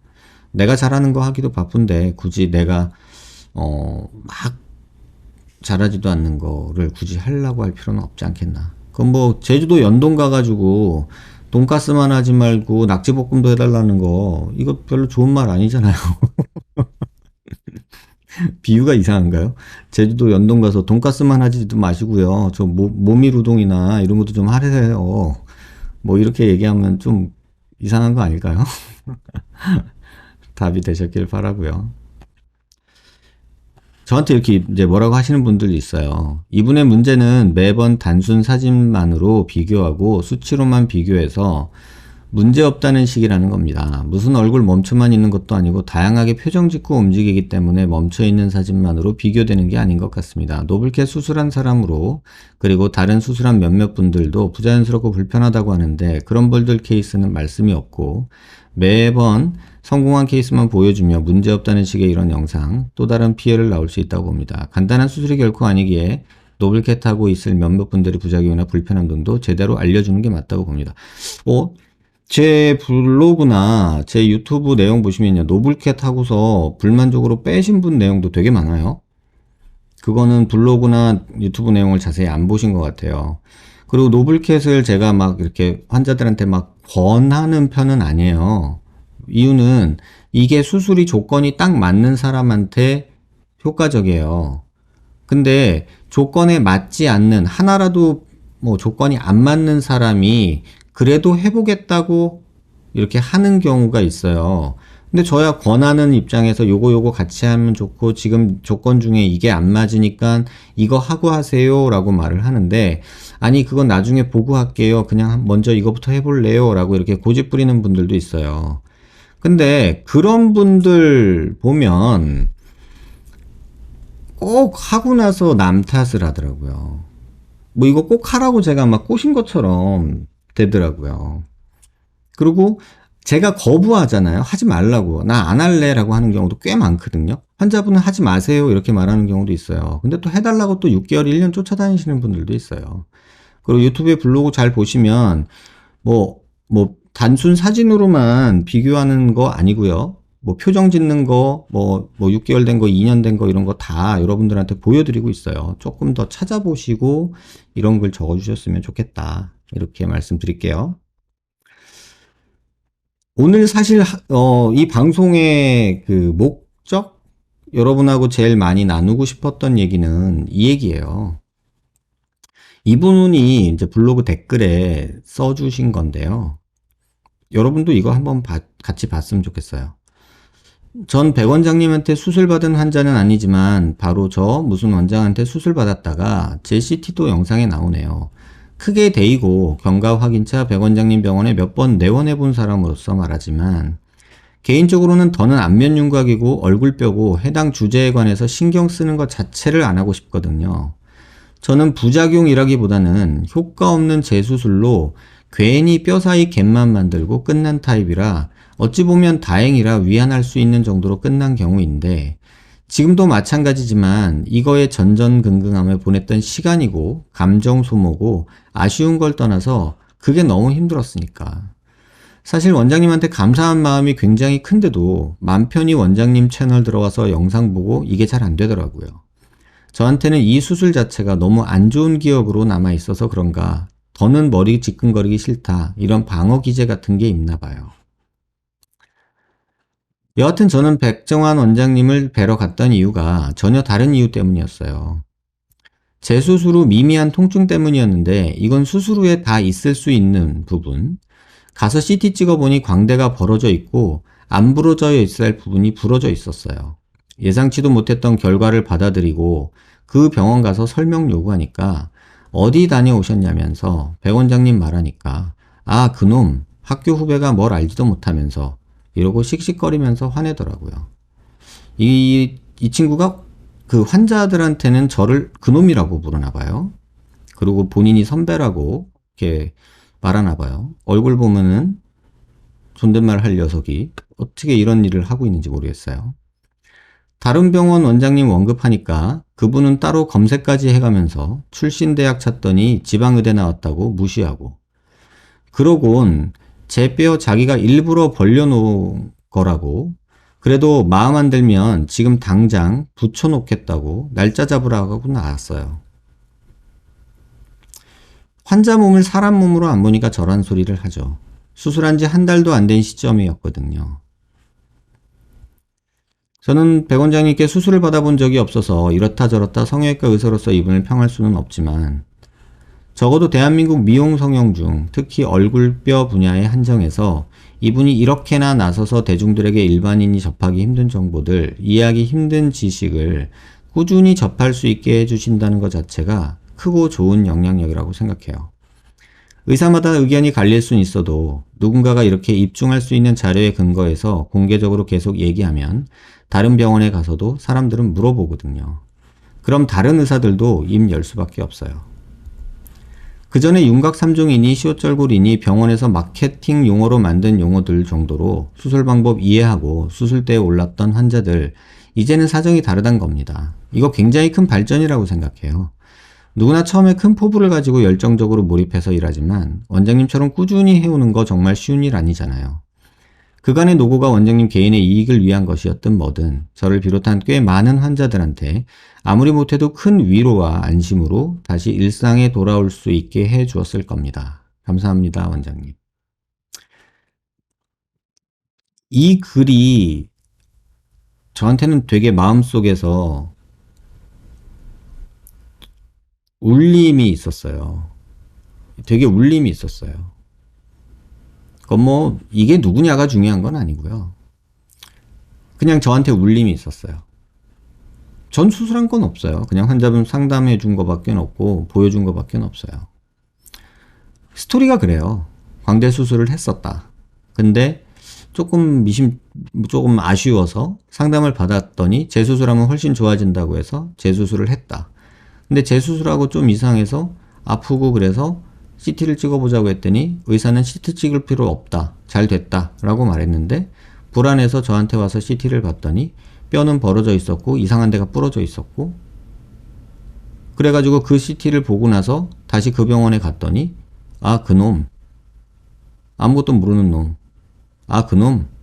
또 다른 뭐 의사를 얘기를 했더니 아, 그 사람, 그놈. 지방대 나온 놈이 뭘 알아.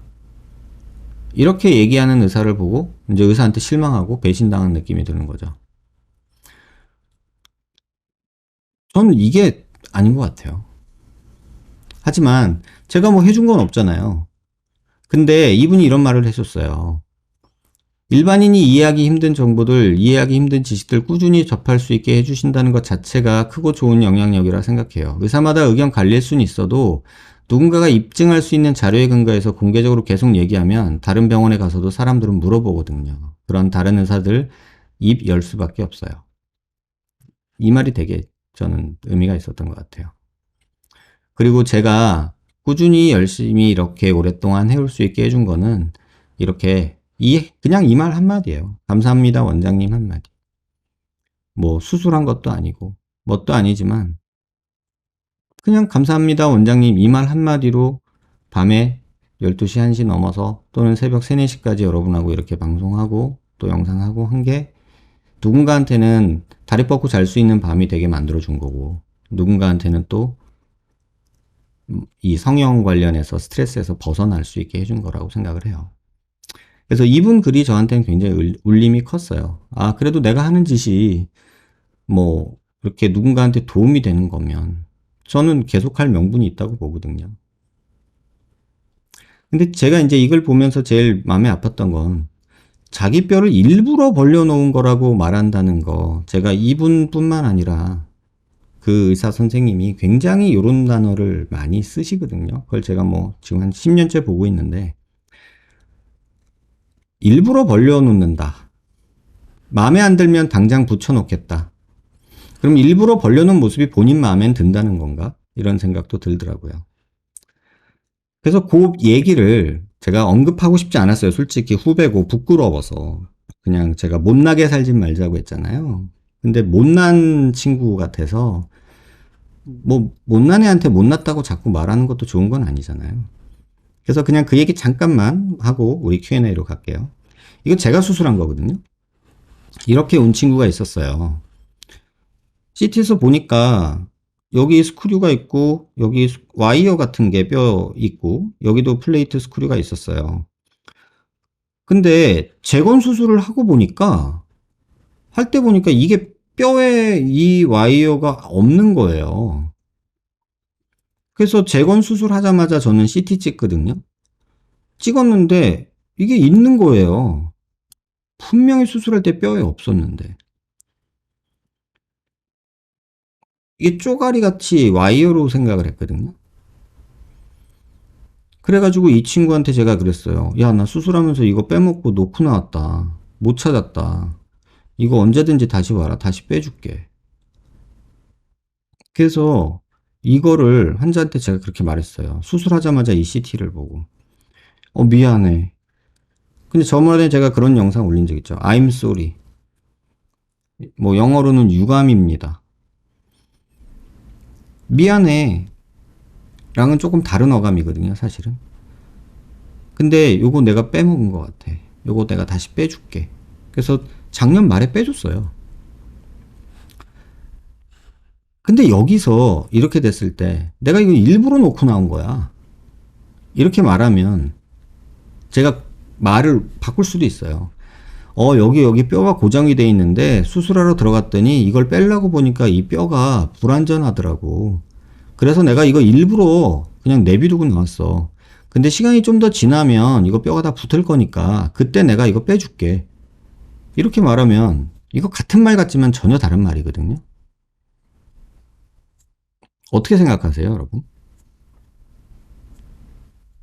뭐 결과는 똑같지 않냐? 이건 뭐 사람마다 본인이 가진 그런 어떤 신뢰, 뭐 성의, 뭐 이렇게 뭐 정직함의 어떤 그런 기준은 다르겠지만 이걸 가지고 그렇게 말할 수도 있어요. 환자가 뭘 알아요, 그죠? 그냥 그러면 그런가 보다라고 할 수 있겠죠. 근데 솔직히 말하면요, 이 상황에서 미안해라고 말하면요, 의사는 피곤해져요. 내가 이거 일부러 내비뒀어. 언제든지 와, 내가 빼줄게. 지금 이러이러해서 내가 뭐 조금 이유를 달아서 이렇게 하면 좀 그 이후는 편해져요. 실제로 이럴 수도 있어요. 이거 빼면서 아니 이거 선생님이 실수한 거고 이거 뭐 내가 이거 또 째고 수술하려면 난 또 고생해야 되고 아니 뭐 좀 나한테 뭐 좀 보상을 해줘야 될 거 아니에요. 차라리 뭐 나 이거 다른 거를 공짜로 해주든가 뭐 이런 식으로 딜이 들어올 수도 있어요. 실제로 그런 환자들도 있어요, 여러분. 근데 그렇다고 내가 실수한 걸 뭐 마치 의학적으로 내 아주 전문적인 식견에 의해서 일부러 놓고 온 것처럼 얘기하면 저는 안 된다고 생각해요. 그 차이는 분명하다고 생각해요. 하지만 의사가 편하려면 일부러 이랬다라고 말하는 게 편할 수 있어요. 근데 사실 그거는 좀 힘들더라고요, 저는. 그러니까 이걸 일부러 벌려놨다는 거예요. 이걸 일부러 벌려놨다고 말하기는 좀 힘들지 않을까요, 여러분? 왜? 목적이 있어야했잖아요. 어려운 문제잖아요, 이거. 일부러 벌려놨어. 그러면 왜 일부러 벌려놨는데? 의사들은 이렇게 말하거든요. 근데 환자한테 이거 내가 일부러 벌려놓은 거야. 라고 말하면, 뭐 환자들이 반박할 논리가 없잖아요. 그럼 물어보세요. 왜? 라고 물어보시면 돼요. 근데 문제는 여기에 보였던 이 스크류예요. 이렇게 긴 스크류가 있었거든요. 근데 저는 이거 뭐 이게 뭐 광대에서 나온 거든 뭐 양악하고 나온 거든 사실 그건 중요한 게 아니고 이건 누가 봐도 의사가 실수로 빼먹은 거거든요. 실수로 빼먹은 거예요. 이건 100%. 이걸 빼놓고 나올 이유는 전혀 없어요. 왜? 뼈에 박혀 있는 거면 뼈를 고정하는 목적이라고 말할 수 있고, 그쵸? 이거 뼈에 고정돼 있으면 그렇다고 할 수 있고, 그리고 이거를 뺐다는 얘기는 나사를 돌려서 뺐다는 거잖아요. 이건 일부러 놓고 온 거는 아니더라도 실수로 놓고 온 거겠죠. 근데 이런 일이 왜 벌어지는지 조금 공부를 해보면요. 여기 잘 보시면 이 환자분 여기 흉터가 여기 하나, 둘, 세 개 정도 눈에 보여요. 이게 양악할 때 트로카라는 기구를 써요. 그래서 밖에서 구멍을 내서 입안으로 들어가서 뼈에 고정을 하거든요. 여기에 3개 정도의 흉터가 보이는데 이렇게 이 흉터가 이 트로카가 들어갔던 자리예요. 그러니까 트로카라는 게 뭔지 좀 모를 수 있을 것 같아서 이렇게 이 AO라는 연합체가 있는데 거기서 고정을 하는 기구를 이제 영상으로 만들어 놓은 게 있어서 보여드릴게요. 자, 입을 이렇게 다 벌리고요. 양악 플레이트를 밖에서 이렇게 트로카라는 기구를 통해서 피부를 뚫고 들어가서 입안으로 이렇게 공간, 이 동굴을 만들어 주는 거죠. 그러면 밖에서 드릴을 여기로 들어가서 이 플레이트 위치한 데다가 구멍을 뚫고 나사랑 스크류랑 여기다 넣어서 박는 거예요. 그 과정별로 보면 피부에 이렇게 주름이 있거든요. 그래서 피부에 이렇게 구멍을 조그맣게 내요. 그래서 피부에서 입안에 손을 넣고 이렇게 뾰족한 걸로 해서 푹 찔러서 넣어요. 그리고 손으로 대서 손 사이로 가게 이렇게 뚫어요. 그래서 입안으로 뚫어요. 그러려면 입안이 다 벌려져야 되고 입 안이 박리가 돼 있어야겠죠. 그래야지 이걸 넣을 수가 있죠. 그럼 트로카를 넣어요. 그리고 나서 여기다가 이 뾰족한 걸 빼요. 그럼 여기 이제 동굴이 만들어졌죠. 뼈로 가는. 그쵸? 그 다음에 입안을 벌려서 이 동굴이 얘가 다시 밖으로 빠지지 않게 걸리는 이 도구를 껴요. 이 걸리게끔. 이게 또 움직이면 빠질 거 아니에요. 근데 빠지지 않게끔. 그러니까 이렇게 잡아주는. 그러니까 이게 입이고 이렇다면 이렇게 잡아주는 도구를 넣어요. 그 다음에 요걸 고정하는 기구를 써요. 안 빠지게. 그런 다음에 이렇게 U자로 된 링을 대요. 그러면 이제 여기가 동굴이 계속 유지가 되는 거예요. 그럼 요런 거를 해 놓고 그 다음에 이렇게 각도 조절을 하고 위치 조절을 해가면서 내가 원하는 위치에다가 이렇게 드릴을 여기다가 꽂아서 원하는 두께 이렇게 홀을 있는 거를 써서 드릴을 여기다가 이렇게 꽂아요. 밖에서. 그 다음에 뼈에다가 이렇게 구멍을 내죠. 그쵸? 요거. 그런 다음에 여기다가 나사를 이렇게 고정해서 넣는 게 이제 트로카라는 걸 통해서 양악할 때 고정하는 거예요. 그러면 어쨌든 간에 고정이 돼 있다는 거는 여기 이렇게 나사가 박혀 있다는 거잖아요. 그쵸? 그냥 여러분들이 이제 이거 그림을 대충 이해하셨으면 그럼 여기 나사가 박혀 있어요. 그럼 이 나사를 빼려면 전제 조건이 있어야겠죠. 일단 밖에서 드라이버가 들어가서 머리를 돌려야 된다. 그쵸? 그게 있어야 돼요. 그 다음에 이게 돌아가서 나사 머리에 들어가는지 안 들어가는지 보려면 입안을 열어가지고 봐야 될 거 아니에요. 입안을 열어야 돼요. 그쵸? 그럼 드라이버를 넣어서 나사를 돌려서 뺐어. 그러면 뺐으면 집게로 집어서 뺄 수 있겠죠. 이게 당연한 거예요. 근데 이거에 대한 해명이 그 선생님이 이렇게 써놓으셨더라고요. 뼈에 묻힌 고정핀을 뽑다가, 이거 한번 그냥 제가 한국말의 실력이 딸려서 그런지 모르겠는데, 뼈에 묻힌 고정핀을 뽑다가 치아가 손상이 된다든지 신경이나 턱관절이 손상될 것 같으면 뽑지 않지요. 그치? 이렇게 손상될 것 같으면 안 뽑는 게 낫죠. 이게 그렇지만 어떻게든 다 뽑아드립니다. 이거 한국말인가요? 뽑지 않아요. 위험하면. 그런데 어떻게든 다 뽑아드립니다. 제가 한국말 실력이 딸리는 건지 모르겠지만 무슨 말인지 모르겠어요. 그런데 위 방송의 환자분은 아주 특별합니다. 입이 안 벌어지더라도 고정핀을 뼈에서 뽑는 건 입이 안 벌어져도 뽑아집니다. 어떻게? 입이 안 벌어지는데 어떻게 뽑아요? 드라이버를 어떻게 넣어? 겉에서 빵꾸를 내서 입을 그래 다물고 있다 쳐. 겉에 빵꾸를 내가지고 이렇게 해가지고 드라이버를 찾을 수가 있나? 그래가지고 이걸 구멍만 내고서 입을 안 열고 입 다물고 박리를 안 한 상태에서 드라이버를 넣어가지고 그걸 돌려서 뺄 수가 있다고요? 신의 경지예요. 그러니까 이렇게 뚫으니까 침샘이 다치고 어쩌고 할 수는 있는데, 근데 보세요. 입이 안 벌어져도 뽑아진대요. 어떻게? 이거 환자들이 볼 때는 이렇게 쓰면 그런가 보구나 하지만 의사들이 볼 때는 조금 이거 뼈 수술 아는 사람들이 볼 때는 입이 안 벌어진데 그걸 어떻게 뽑아? 이렇게 얘기를 할 수밖에 없거든요. 근데 제가 모르는 게 있다면 모르는 거 무식한 거는 죄가 아니니까 알려주세요. 제가 겸허히 받아들일게요. 그런데 그 고정핀을 꺼내려면, 그러니까 뽑을 수는 있대요. 입은 안 벌려도. 근데 꺼내려면 입을 벌리고 입안 쪽으로 빼야 된다는 거예요.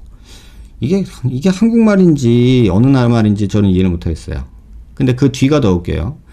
위 환자분의 경우 입이 안 벌어져서 치아 바깥쪽에서 어프로치를 하려니 치아 바깥쪽에서 볼 쪽이겠죠.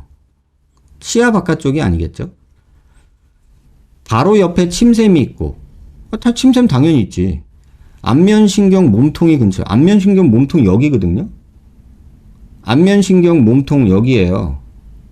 이런 안면신경 몸통이라는 단어를 쓰려면 여기밖에 없거든요.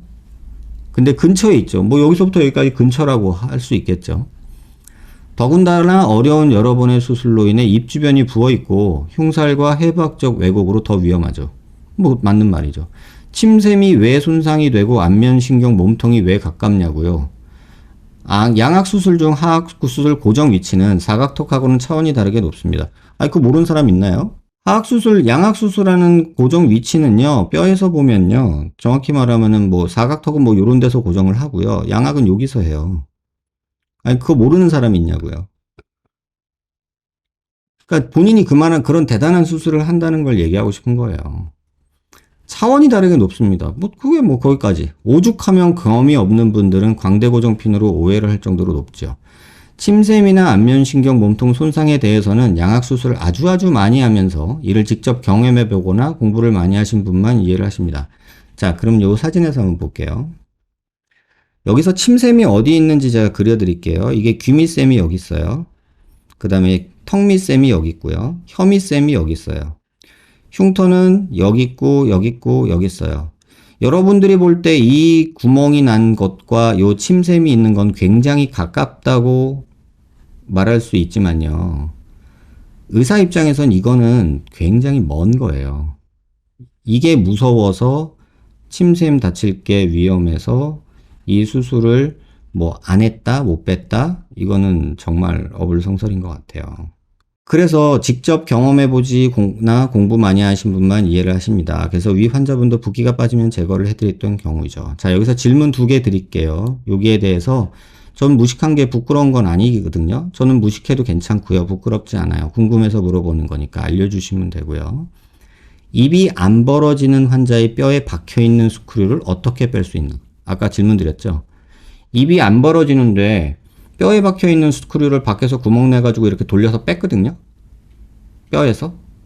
그게 되나요? 어떻게 되죠? 이건 제가 만약에 가능하다면 제가 진짜 인정해 드릴게요. 그 다음에 스크류를 뽑는 시점은 이거 여러분들이 놓치시는 것 같은데 양악 수술 후 최소 6개월이 지나 뼈가 굳은 시점이에요. 스크류를 박는 시점은 재수술을 하느라고 너무 막 해부학적으로 막 복잡하고 입도 안 벌어지고 뭐 어쩌고 해서 힘들 수 있잖아요. 근데 스크류를 뽑는 시점은 본인이 다시 수술해서 입을 잘 벌어지게 만들어 놓은 상황이니까 뽑는 시점은 입이 잘 벌어지는 시점이잖아요. 뼈로 스크류를 박는 시점은 입이 안 벌어지는 시점이 맞죠. 근데 뽑는 시점은 양악 수술 후 최소 6개월이 지나서 입이 잘 벌어지는 시점인데 왜 입이 안 벌어지죠? 전 이 2가지가 궁금한 거예요. 만약에 이 2가지에 대한 답을 못한다면 이거는 아까 제가 말한 대로 그냥 현학적으로 거짓말하는 거예요. 못나게 살지 말자고 했잖아요. 이건 못난 행동이에요. 이러는 거는. 저는 무식할 수 있어요. 저는 양악 많이 안 해서 몰라요. 근데 이거는 알아요. 트로카가 어디서 박히고 이 정도는 알아요. 이거 레지던트만 돼도 알잖아요. 근데 뭐 여기다가 침샘이 어쩌니 안면신경 몸통 이거 영어로 좀 써주시면 좋겠는데요. 이거 어디 말하는 거예요? 침샘이 있고 그럼 침샘 다 있지 어딨어요. 근데 침샘이 있는데 이렇게 구멍 내서 우리 수술하잖아요. 그러니까 이런 거 꼭 기억하시기 바라고요. 제가 2가지 질문 드렸으니까 요것도 한번 제가 무식해서 그래요. 안 부끄러워요. 무식한 건 안 부끄러워요. 요 2가지 답을 주시면 제가 한 수 배우도록 할게요. 하지만 선배한테 그놈이라고 말하는 건 좀 잘못된 거죠. 참고하시고 요거 보시면 요 2가지는 좀 알려주시면 좋겠어요. 개인적으로 알려주셔도 좋고 뭐 좋아하시는 방법으로 알려주셔도 좋을 것 같아요.